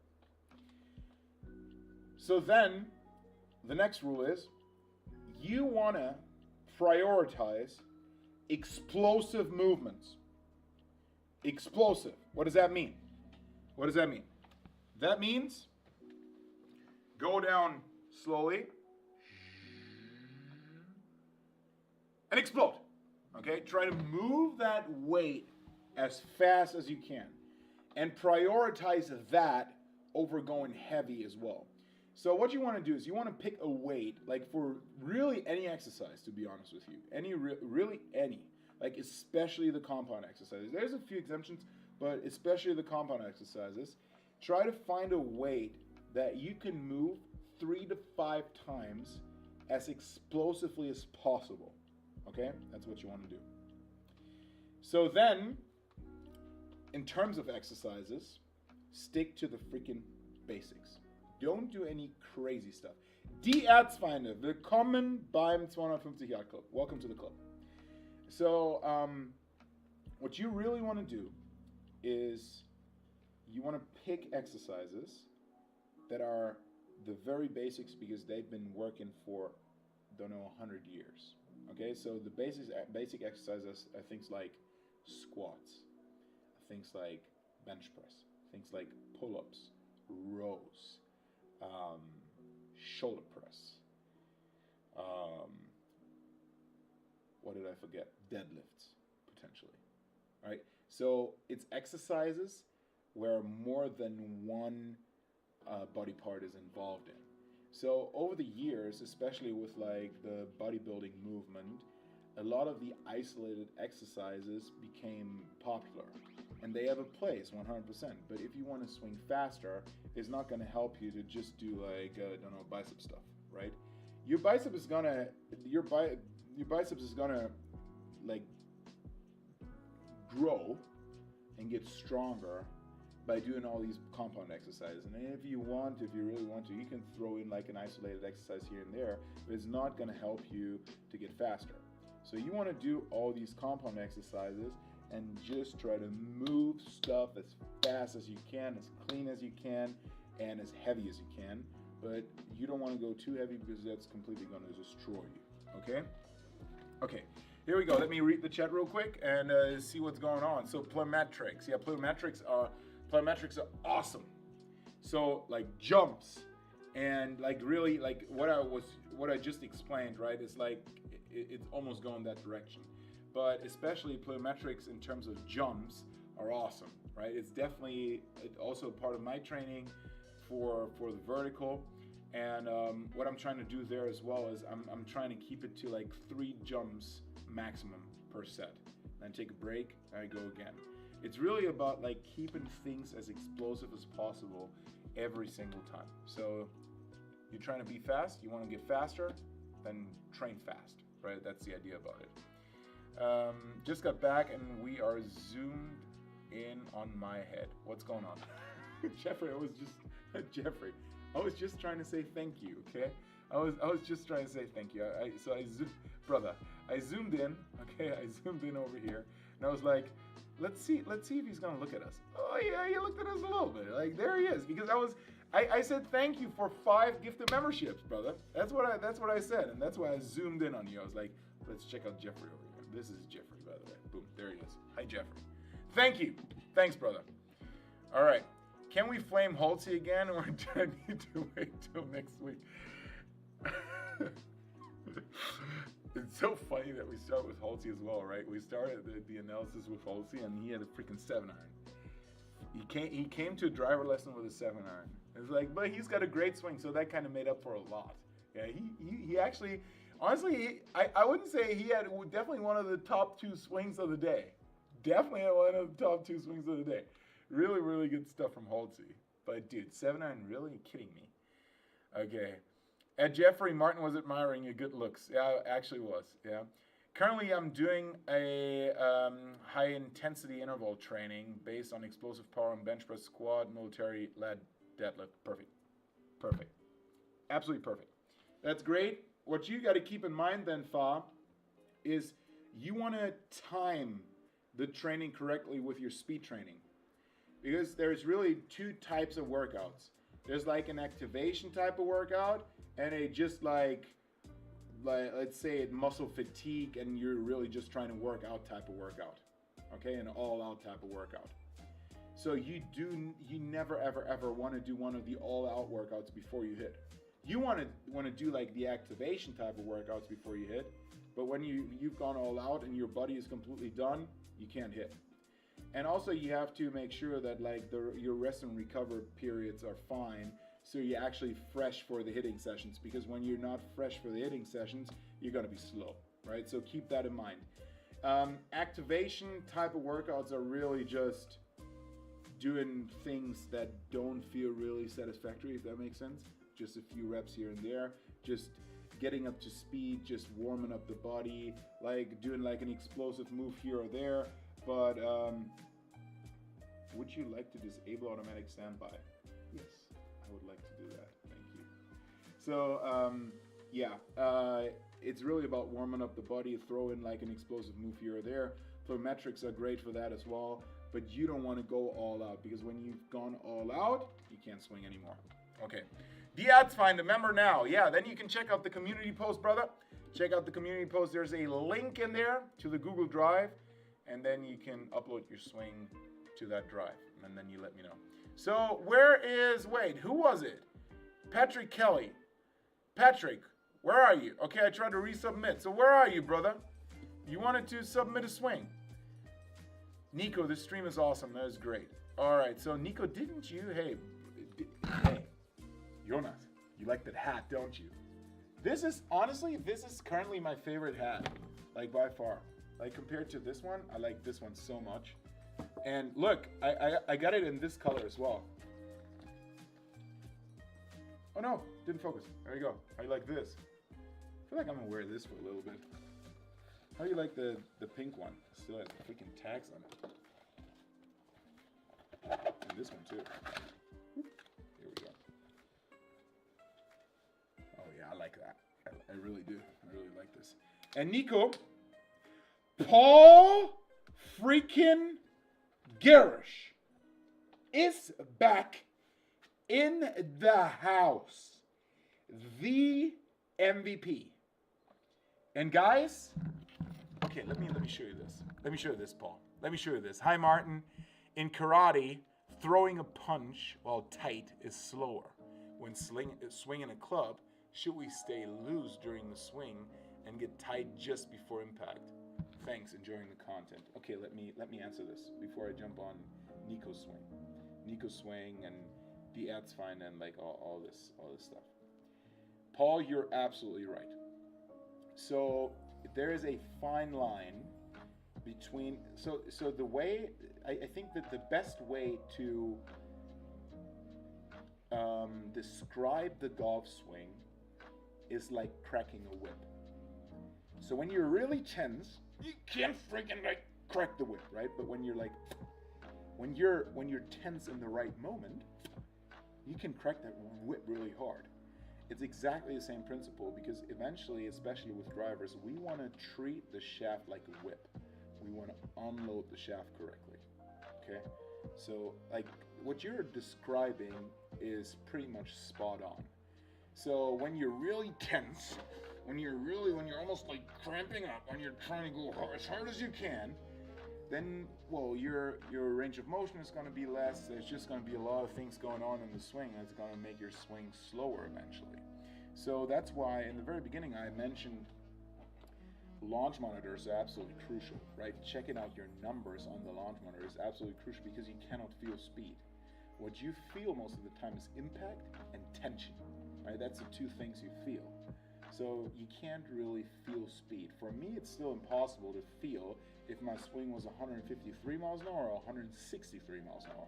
Impossible. They feel exactly the same. And most of the time, like those fast swings feel the smoothest ever, right? So it's not like I've been trying to hit it harder or anything. But at the same time, what you're trying to avoid too is when you're not going after it, it's not going to be fast either, right? So sometimes you have to like really speed it up, like go hard to really feel like what it means to go hard, and then find that middle ground, if that makes sense. But Paul, you're absolutely right. It's kind of following the same principle.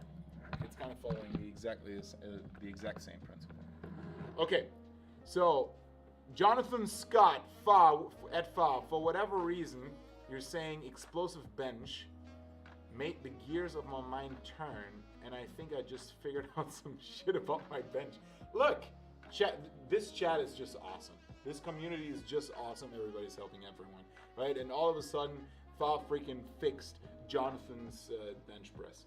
That's how we do, guys. This is how we do.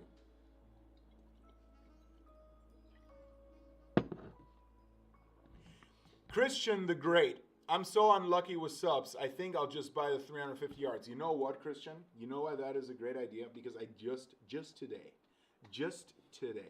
I uploaded, and let me show you. Let me just show you this, guys. Let me just show you this. So just today, I uploaded 4 membership videos. 4 membership videos. Let me show you this. Where can I see them? Where can I see them?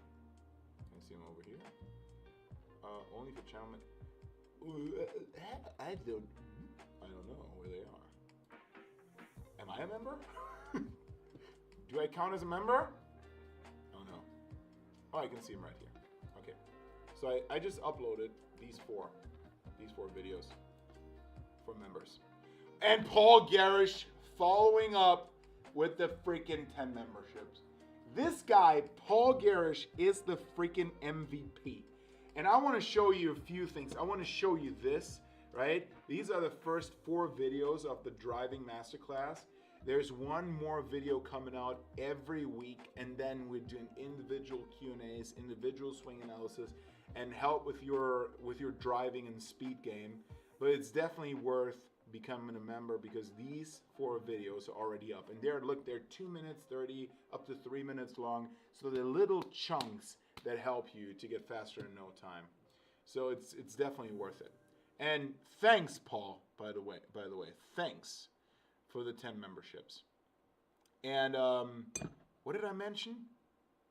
What did I want to do? Guys, you're driving me freaking crazy. So chat, these videos are available for 350 yard members. So you want to become a 350 yard member to get access to these videos. The first 4 are already there, and there's more coming out every single week.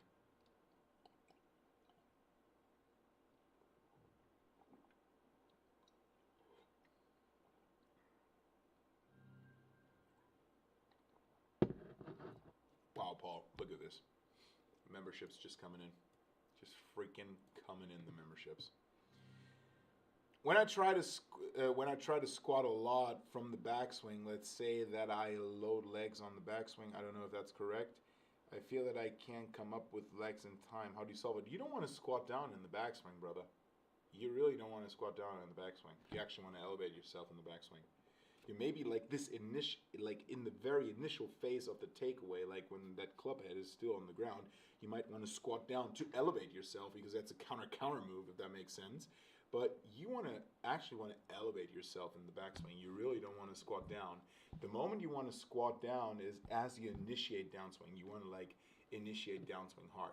But enough of that. Nico Maya. We're checking out Nico Maya's swing.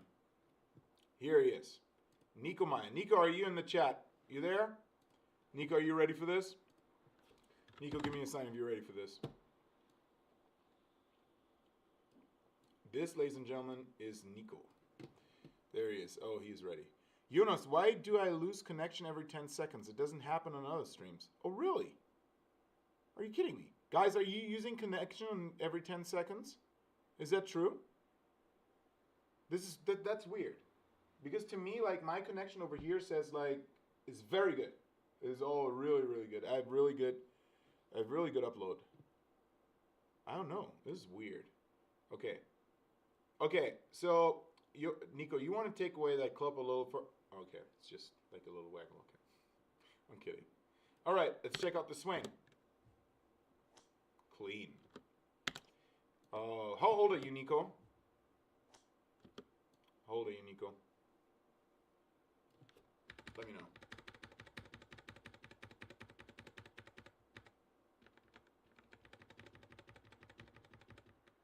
$17.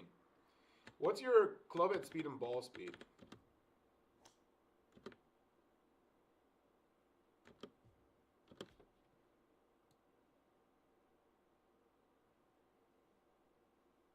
Yeah, I love the beanie too. It's really cool.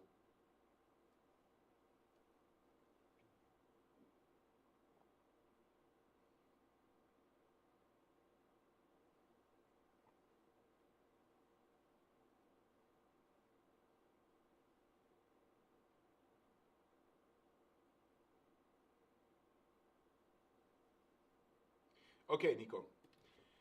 I have a few things. I have a few ideas, and it really depends on how much you want to work on your speed. So, what's your speed right now?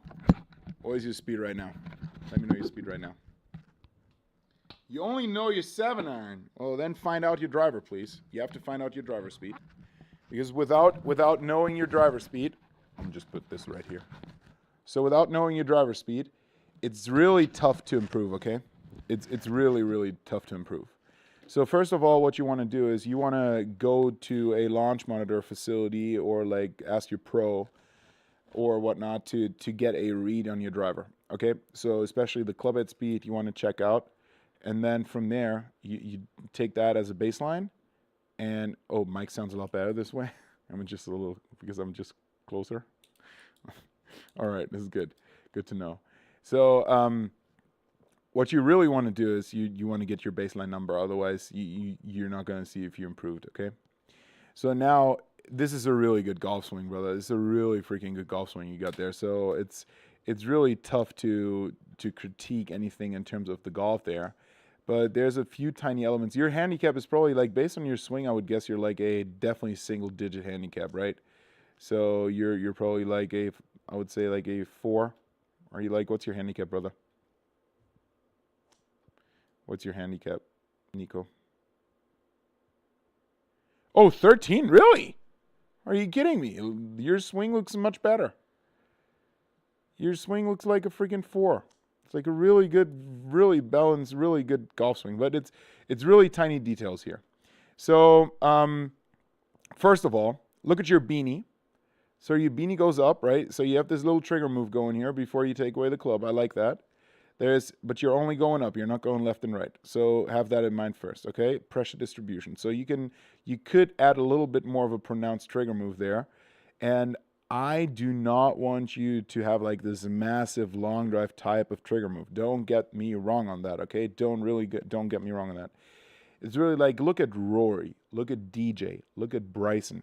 Don't look at Matt Wolff. That's not what I'm talking about, okay? Matt Wolff's got a massive trigger move, but it's a great trigger move. But I don't want you to copy him. It's just like add a little bit of a trigger move, a little bit more of a pronounced trigger move. And now, look at your head, brother. Look at your head. You're freaking sinking down a little bit there. You're sinking down a little bit there. You want to I want that head at least to stay level, okay? I want that head at least to stay level. So the way you can do this is, and this is a really cool drill. So what you want to do is you stand right next to this mat, okay, on this side, and just do practice swings. So you stand with both feet on that side, fairly narrow stance, so foot around here. And then before you take away the club, you want to step onto that mat. So you step up. So you feel like you're actually elevating your whole body. You feel like you're elevating it by stepping onto that mat. So then you're actually doing two things at the same time. You add a trigger move because you step before you swing. Okay, you step before you swing. And then you elevate yourself because you step onto that box. Okay? So actually that's one of the things, and I can give you a little sneak peek to like the stuff that I did in this video. Wait, let me see where it is. So right there, so let's turn that off. And let me show you the drill. So right here, where's the drill? In the very end of the video? I think so. So it looks a bit like this. So you step onto that. Did you see that? So the club is still forward. The club is still forward. You step onto that box. It's just a little bit of a box. Could be the mat, right? And then you elevate your body. Okay? You boop, elevate it. So you go up. And boop. See that? Like how that head goes up. So you want to elevate your entire body to actually then drop down, etc. Right? But that's what's happening here right now is, you're sinking down a little bit. So maybe if you can achieve to stay level, at least with your head, that would help you to then drop down, because your drop down is actually really nice. I have a bit of a feeling that you get stuck too much down there. So you're not going back up. So what it's really about is it's almost like using a trampoline, okay? So you go up, go down, and go back up. So that's how you want to use the ground, like a trampoline. It's never like you go up and then you go down and stay there. That doesn't make sense. Then we could stay on the same plane, right? if you just like go down and never push up again. So from here, what you want to do is, I would have a feeling that your forces are a little bit too late here, like especially your vertical forces, but it's tough to tell from this camera angle, and I don't want to get you on the wrong route there. But what you can definitely do is just feel like you're doing this drill, right? You elevate yourself, you elevate your body on the backswing, and then you drop down and just just almost feel like you have a trampoline, like a mini trampoline underneath your left foot, and you just want to hit so hard into the trampoline and just jump up, right? Obviously, you don't want to jump, but you just want to create that feel. And when you practice like that and practice with that extreme feel, just a little bit of that is going to transition over into your golf swing, and you can use that on course as well. And that's going to make your swing more efficient at the same time, by the way. So it's going to, eventually for you, it's going to feel a lot more effortless to swing fast. But first of all, get your numbers. Does all of this make sense, Nico? Looks like German weather out there. Yeah, Nico Meyer is a real German name, I would guess. Yeah. Elevate your body. Yeah, elevate your body. Yeah, your body, like your spine. Okay, elevate your spine. You can sway a little, but sliding isn't good, from what I've learned. Who did that say? Who did that say? You can sway a little. I mean, there's really a difference between like swaying. Swaying is more like this type of stuff, like going oop, oop, there and there. Like when you actually like rotate that way, like rotate into your side and then rotate back again, and move your body or your hips over by doing so a little bit, that's actually fine, right? So, but just going left and right without rotation and without like that move actually, oh, I gotta move it back here, yeah. And without that move making sense, yeah. Don't ever pronounce it any differently. It makes me so happy every time. Elevate your body. Elevate your body. Move your body. Move your buddy. Yeah. Buddy, buddy, buddy. I like people hitting straight. Nasty Badger is back in the chat. He's a lot. He's a lot. Oh, he's Swiss. Okay, yeah, it looks like Swiss weather. It's pretty much, I mean, it's the same thing. German weather, Swiss weather, pretty much the same. Depends on where you live, though. Like in the north, maybe a little different compared to the south. But, yeah. Martin, please, I gently want to ask you if you show us how to squat in the downswing.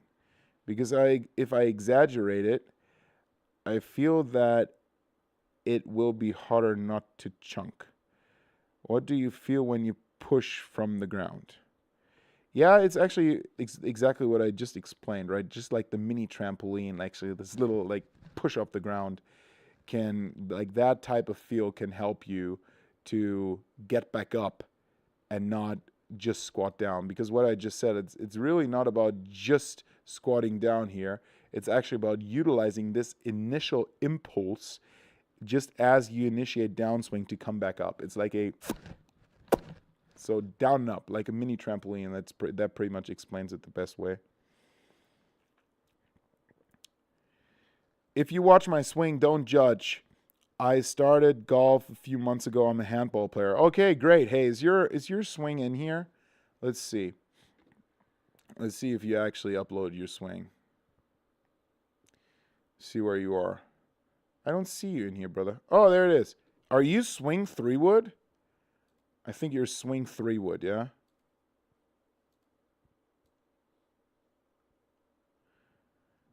Swing 3-wood?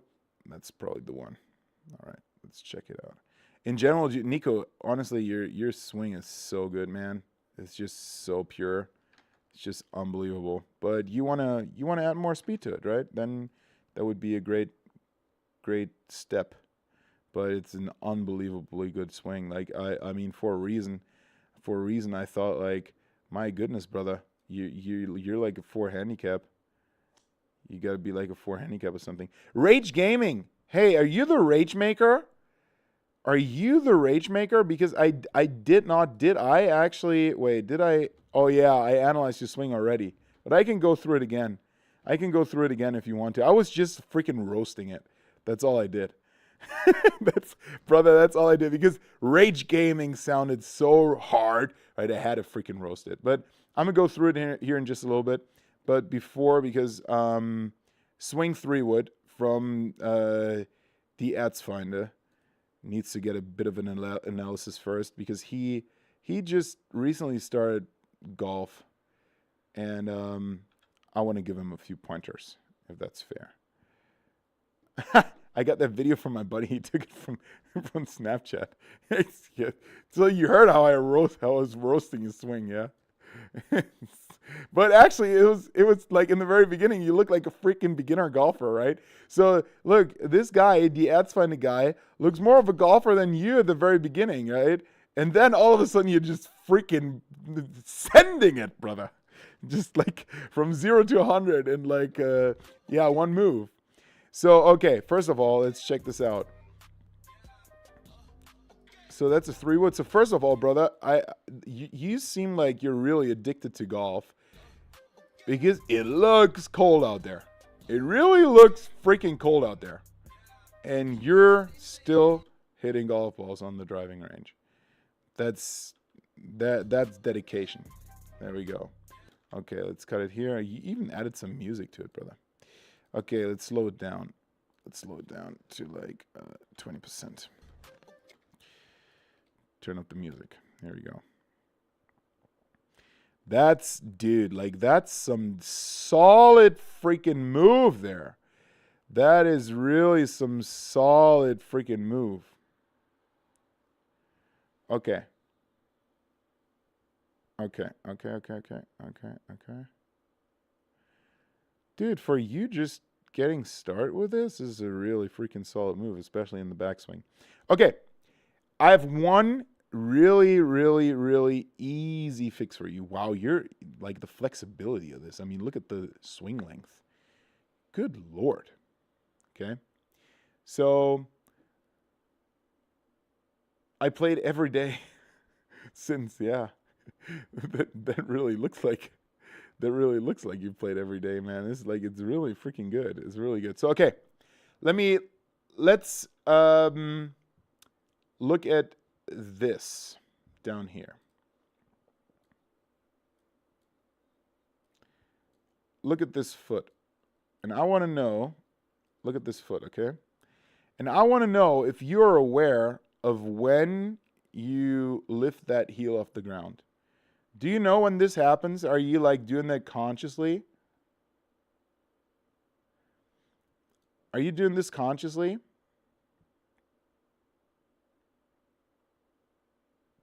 Or is it just happening? You have no idea. Okay. So look, it's a great move, and it can really help you to initiate the downswing with your hips. Yeah. But you do it too late and you're a little rushed. Look, still on the ground, still on the ground, still on the ground, still on the ground, still on the ground. And now, all of a sudden, where most people's swings are over, most people's backswings are over, you lift that freaking heel off the ground and then you tap down. And all of this, the move is great. It's just happening a little bit too late. Okay? So what I would recommend you in the first place is do this a little earlier. Just try to consciously do that a little earlier. Okay? So that could help you. And then also, especially when you head over to drivers,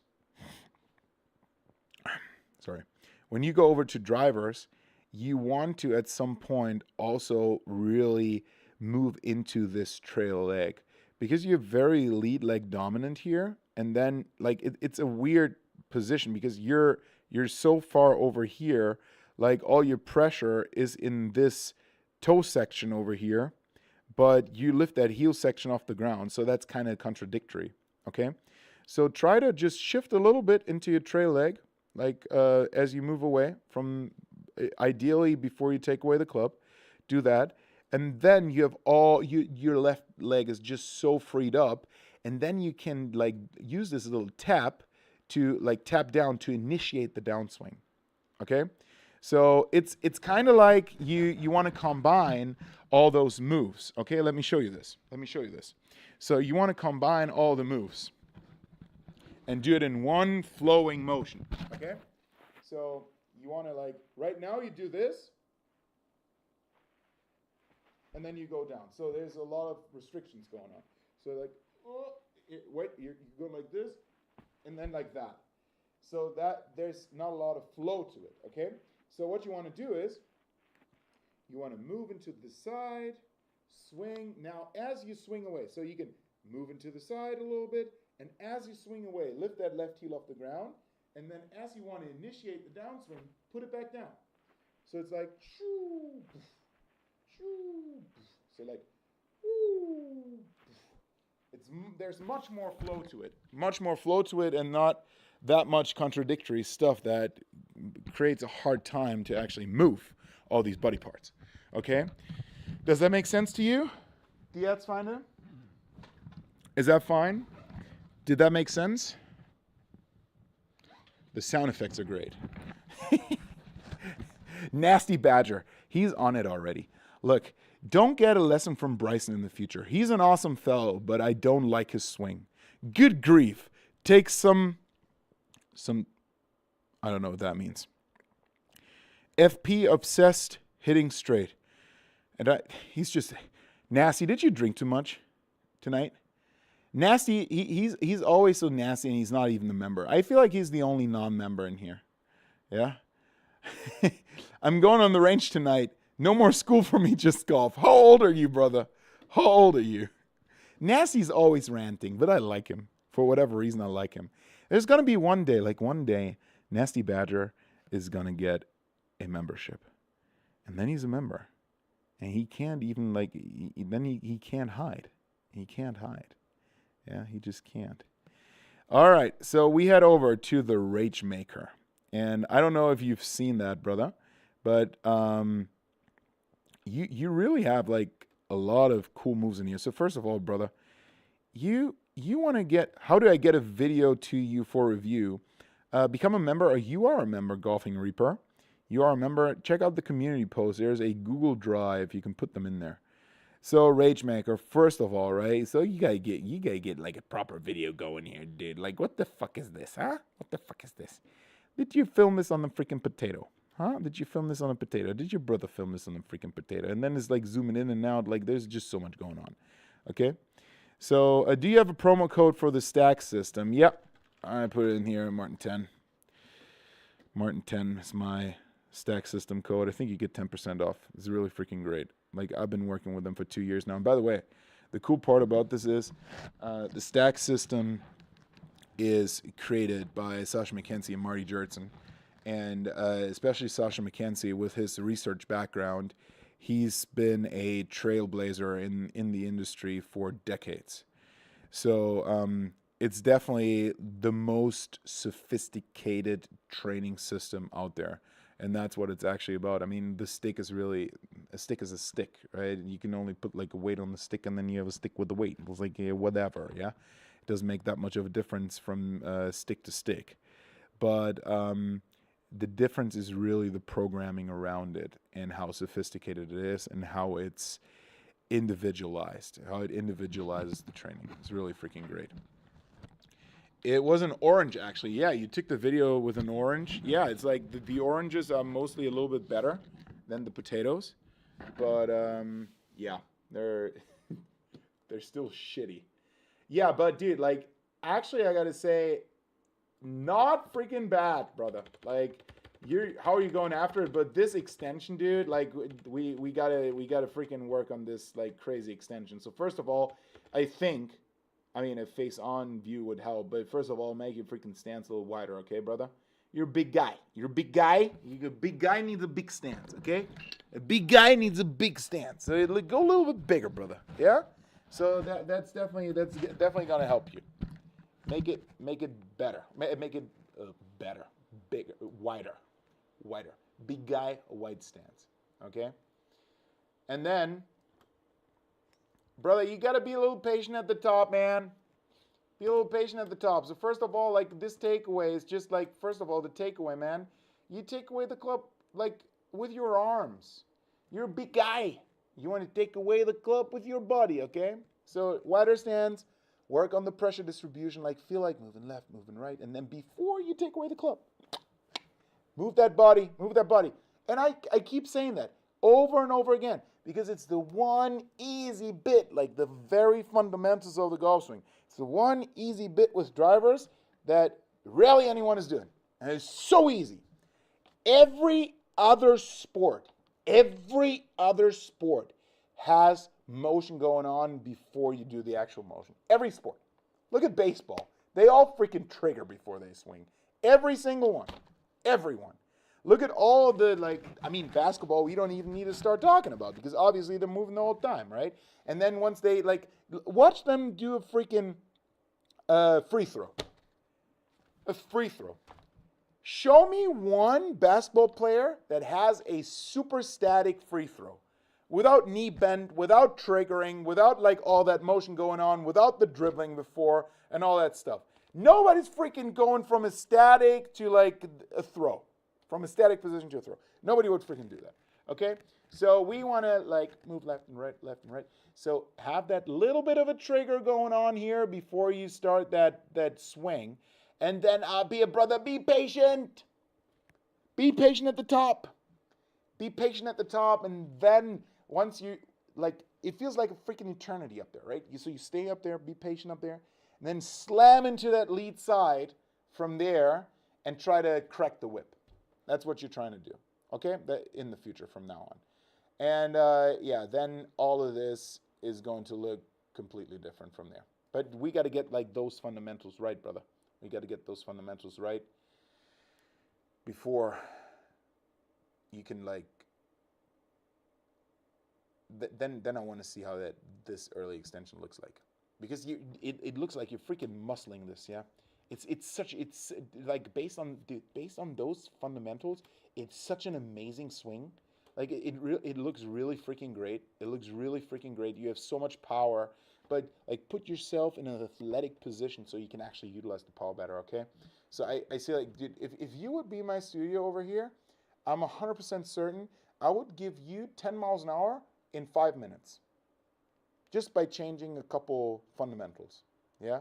You're a big guy. You're a big guy. Should I slow down and I'll get you a better angle? Yes. Great. Don't slow down, brother. Just be patient at the top, okay? Just be so when I go through the swing for you, I would be okay, trigger move, counter move, trigger move, take away, swift take away, patience at the top. So you're swift, slow, explode. That's how I would describe the tempo, okay? Swift, slow, explode. Because the reason is you want to load the shaft, and now up there, you want to wait till the shaft loads the other way, and then you want to utilize that load to explode on the way down.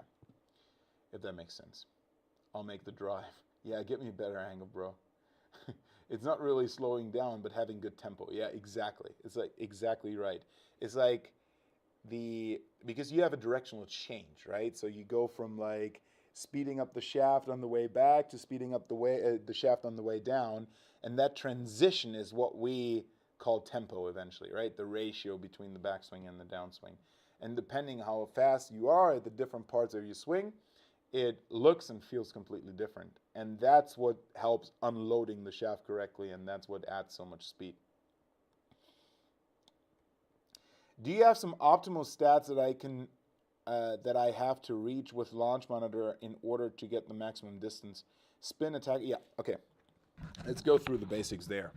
So, for most people, in most conditions, okay? Because it depends a little bit on the speed, because when you're really slow, when you're a senior lady, for example, you need a little bit more spin because you need to keep the ball up in the air to carry the furthest. And when you go super fast, 230 miles an hour ball speed, you need a little bit less spin because the speed alone helps to keep the ball up in the air. Okay, so then you want to be launch wise somewhere between 12 and 15 degrees, maybe 12 and 16 degrees. And spin-wise, you definitely want to be below 2,800. And you want to be someone just came in my room. I don't know who that was. And you definitely want to be over, let's say, 1800 spin, because otherwise the ball is just going to nosedive at most speeds. So somewhat in that range. So at those 1000 RPM of spin. Like then obviously you can be almost say like the lower the better. The ball is going to go longer, especially when you combine it with a high launch. But that's all totally playable. Okay, so that's all totally playable. So 2300 spin with a driver is a great spin. That's really absolutely playable. In long drive, I would try to get you a little lower, but for golf, it's really, really good. And then in terms of speed, we obviously want to go as fast as we can. And it's really like I really don't mind the angle of attack too much because it's really only producing the launch and spin. It really like the ball only knows what it's launching, how fast it is, how it's launching, and what it's spinning. It doesn't know how it was hit. But obviously, you want to have a positive angle of attack to launch a ball with low spin. Yeah. Black Dakar. My launch angle is 15 and my spin is 2,232. Wow, that's very specific. So can you hit that thing on repeat? Like the 2232?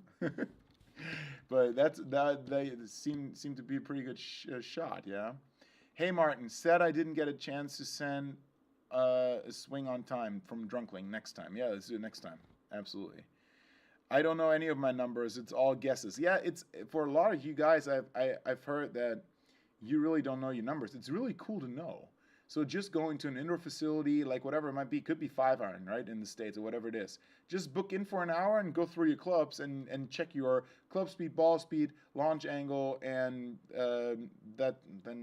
maybe spin rate. Yeah, maybe spin rate. Now, like TrackMan indoors is always a little tricky because TrackMan sometimes doesn't read that very well indoors. But knowing the club speed number and the ball speed number definitely helps. Yeah. So the more positive the angle of attack is, the better. Yes and no. I mean, when it's negative with drivers, the more positive the better. Yes, but you can also go too high. You can definitely go too high on angle of attack, and that's going to become inefficient as well. So like in practice, sometimes I went up to like 16 angle of attack, and you just can't swing like that. But in essence, you can say that the higher the better. Yeah. Yeah, so TrackMan is okay with RCT balls. That is absolutely correct. So it definitely gives you a better read. It does not help with spin axis though. It does not help with spin axis. But with RCT balls, like spin and like with good lighting in the hitting area and in the launch area, so the TrackMan camera can help with the launch conditions, and that's helping with spin axis as well. It's definitely good. But if I had to make a decision for a launch monitor, when I mostly hit indoors, I would always go with an optical system, and I have a quad. I chose for a quad.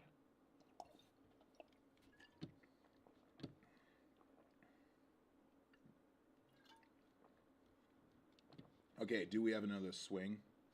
Let's see. Do we get one submitted, or do you have one left? I actually think I have one left. No. No further ones in there. So let's see. I think I have one more. Kevin Hookman. Let's check out Kevin. Oh. Kevin Hookman. I hope he's not hooking the ball. Oh, brother, really? Brother, you gotta like when you send a swing over, you gotta freaking like put your swing in the video, man. It's cut off. But I like the grass on the right. So someone wasn't really focused, like filming this. I have a feeling. But okay, let me see, because he sent over a few. Really? Like that, your camera guy was really trying to keep that ball centered, huh? Was really trying to keep that ball in the middle of the screen. Oh, come on, brother. We need like an actual. We need an act. wow, is this from... I mean, it's in there. This video is from 1992, is it? Okay, let's see. Which one can I work with the best?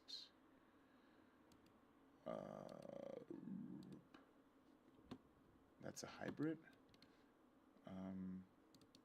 Okay, this is a driver. This is tougher than I thought. Okay, so for Kevin, wow, he's got some pop to it, huh? Did you see that? Like how he went through the ball? Whoop, poof. Like actually interesting. Like that's a lot of acceleration. So for this swing, I gotta turn on the music again. We definitely have to turn on the freaking music for this swing. There we go. Boom. We need this.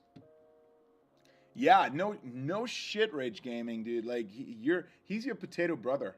You're the orange and he's the potato. Actually, I feel like this is an iPhone, but like the lens is simply, the lens was just a little greasy. I mean, look at this. Look at all this grease on there. But that's fine. That's good.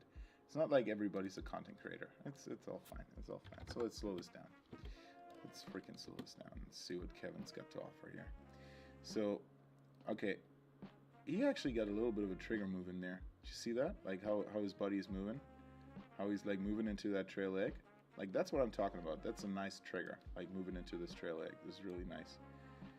And then take away, I would guess, pretty much to the inside, like with a shut face, taking away the club with a shut face. Now moving up, does not really find the way down, and he's coming over the top a lot. So I would guess, like, because he's creating an inside-out path, right? So he's cutting the golf ball. So he's creating a glancing blow with the golf ball, and this is what I see with a lot of golfers. They all slice the golf ball because they come outside in, they're cutting across with an open face, and then the ball is lost to the right. So what I would recommend Kevin is this move right here. This is creating the outside in path. You see that? Like how he's moving forward, and how his entire body is moving forward, and his hands are moving from over here to like over there. So what I would do with Kevin is I would try a couple of different cues. Yeah, I would try a couple of different cues. What usually helps a lot, by the way, is when you just set up, let's say we set up like a little target over here and a little target over here, right? If we would create this type of, like with an alignment rod or something, we create this type of, oh, now the camera's moving, but you see what I'm doing there.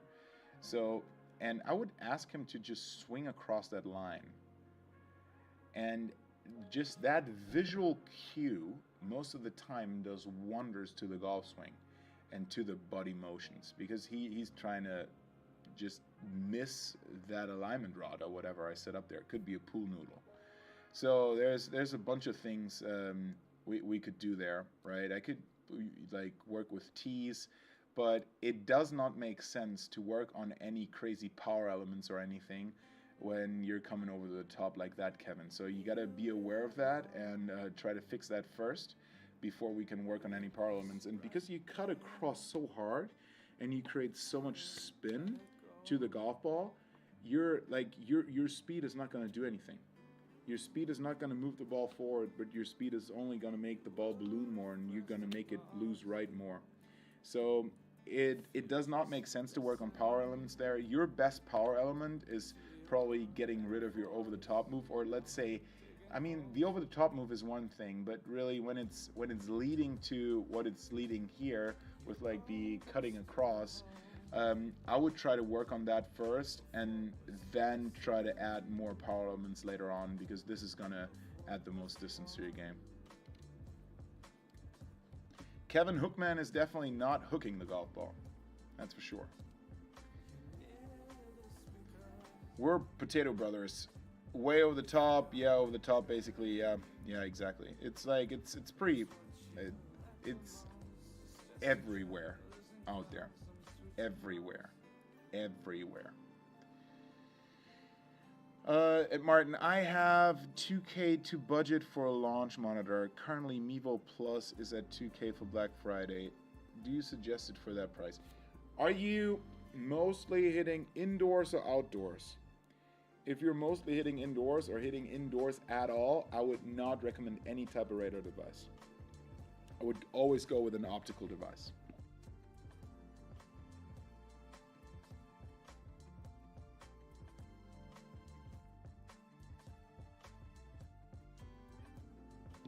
Oh, you own a golf course? You kidding me? That is so sick. Where do you own that golf course? Where's your golf course?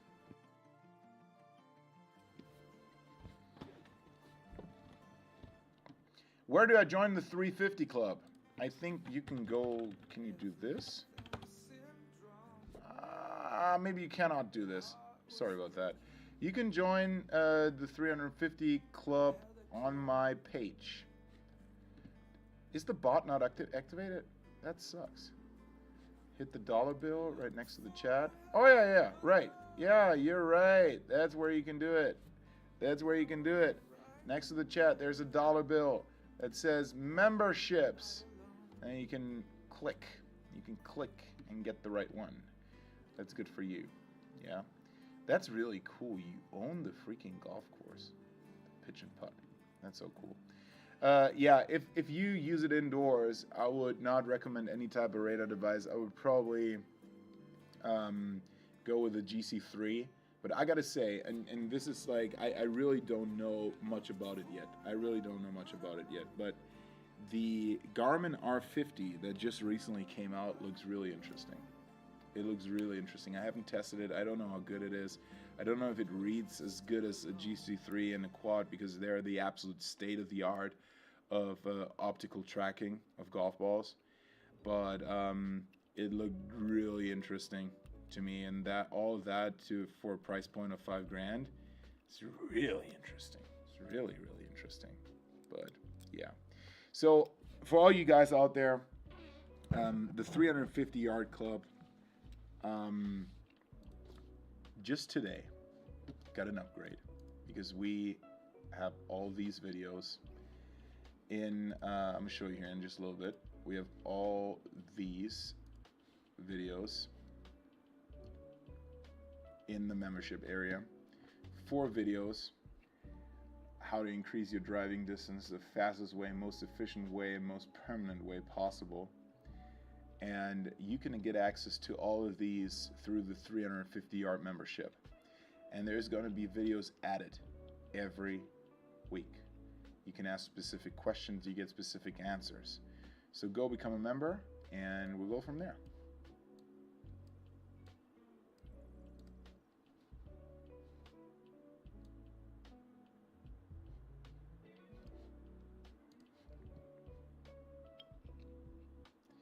Hey Martin, Merton, strange dog? You're a strange dog, brother.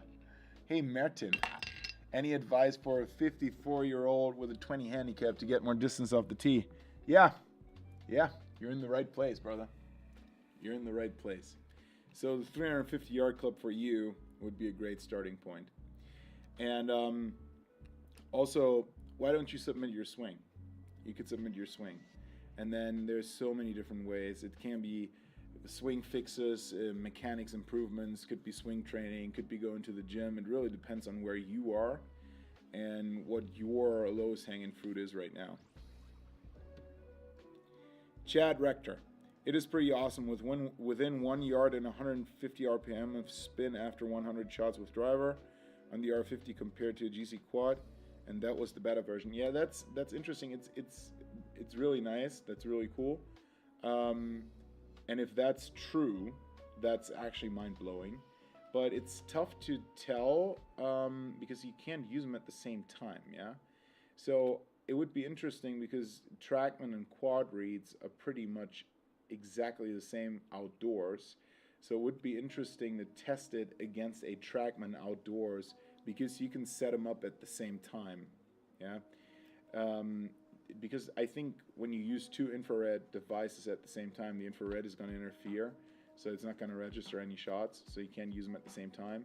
But if you know your numbers really well and you're confident that those numbers are correct, then I have a feeling the R50 is going to completely change the indoor market, if that makes sense. So I'm really well excited to see how it's going to change, or like I'm looking forward to seeing all the changes over the next couple months, because I have a feeling like also Trackman and all the other companies, they have to react to this, and it opens up so much room for indoor play for so many people, which is really cool. So let's see how all that evolves. When is your next swing review live? I want to do these like once a month. I want to do, and if I have a lot of swing submitted, then I might do it more. Yeah, but once a month, pretty much, I think is a really good like frequency. Do I have time to submit a video now? I honestly, Golfing Reaper, I think I don't have the capacity for another one. So maybe we can do it next time. Strange dog, that was a typo, very sorry. No worries, man, you're a strange dog. I like it. It's all, dude, my name gets messed up all the time. My last name is even worse, right? R50 is a waste if you're going to run GS Pro. Why is that, Dave Fogel? I want to understand that. I really want to understand that. Like, why is it a waste if you're going to run it on GS Pro? Is it because the Bushnell Launch Pro something is cheaper? Or like, why is that? Because I think GS Pro is a great software, and all it does is it's using the data from the launch monitor, right, to do its own, or use its own ball flight algorithm. So it's actually really cool. I just want to understand, because you need an external computer to run GS Pro. Oh right, yeah. And the computer is actually already in the device, right? That makes sense. You might as well get a BLP. What is a BLP? What is a BLP? I want to understand what a BLP is. I've never heard BLP. I'm new to this scene. What is a BLP?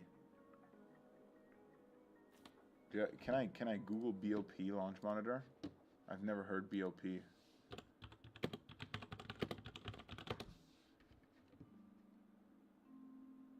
Oh, is that the one?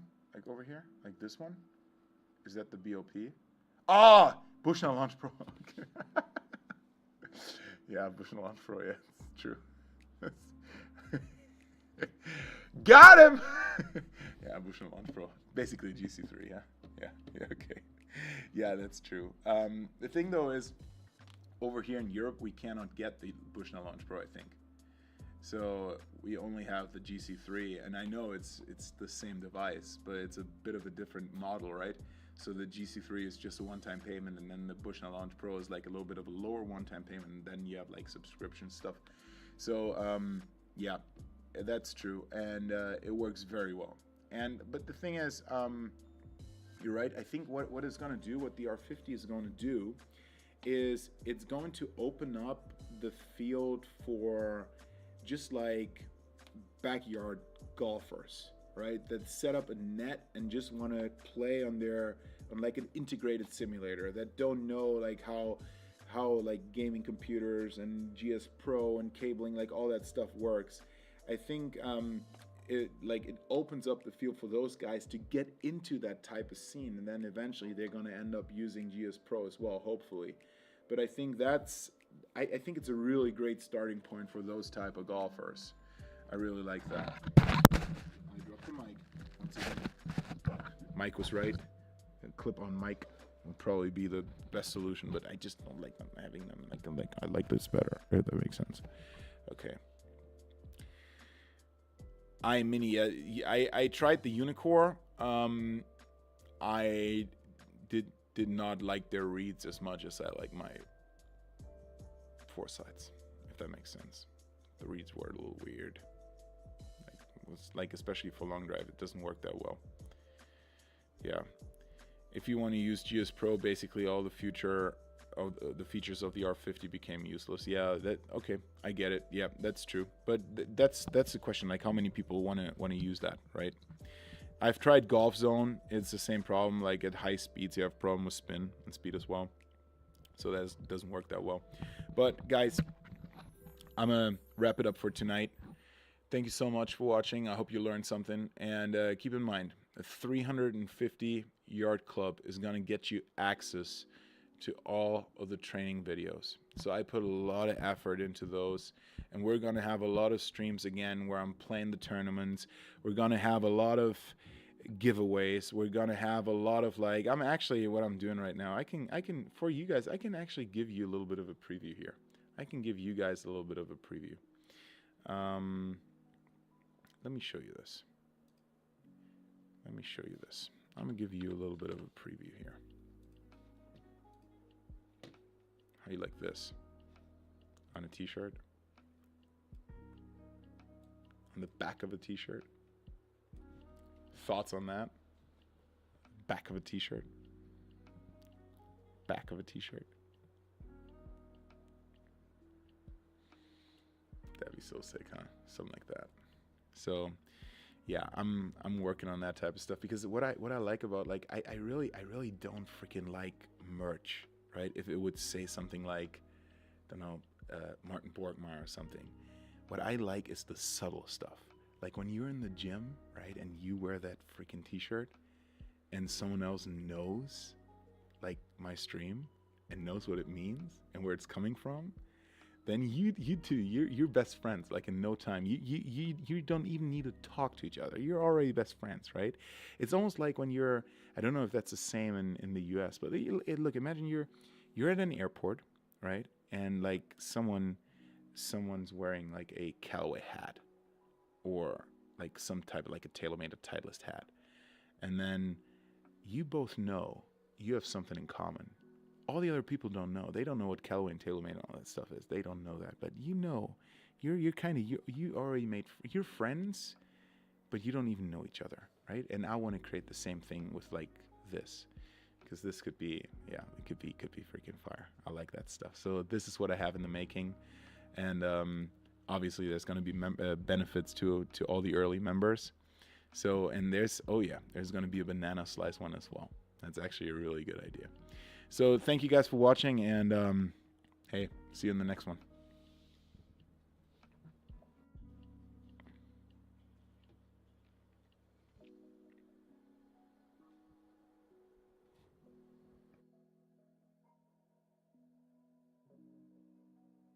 And by the way, guys, tune in tomorrow. I'm freaking play tomorrow. I freaking play the tournament tomorrow. Tomorrow is gonna be freaking streaming time with like actual play. So tune in tomorrow, guys.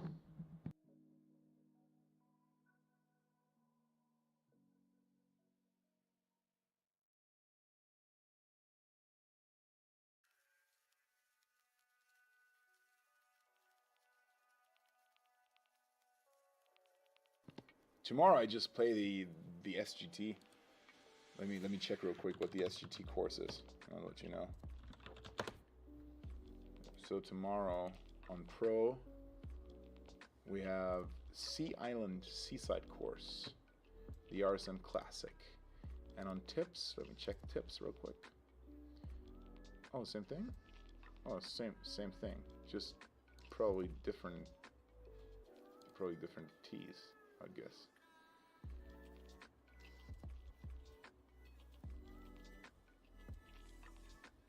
Yeah, just different tees.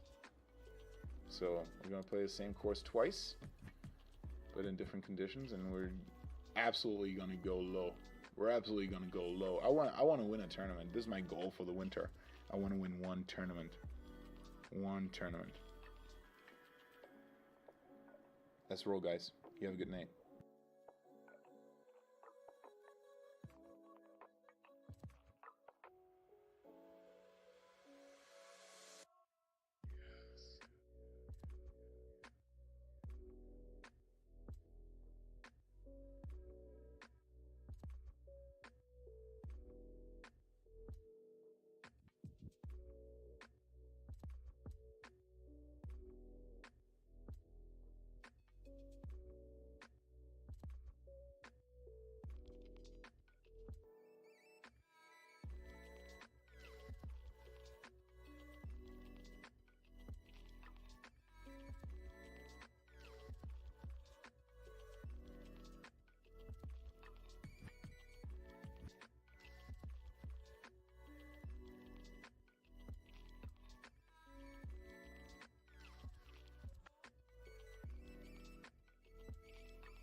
for everybody still watching, go check this out. Check this out. Look at me.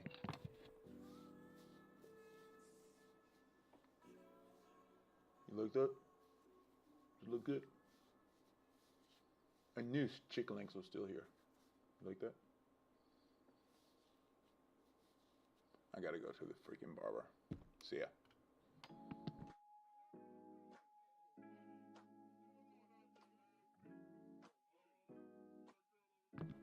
I don't want you to remember me like that, okay?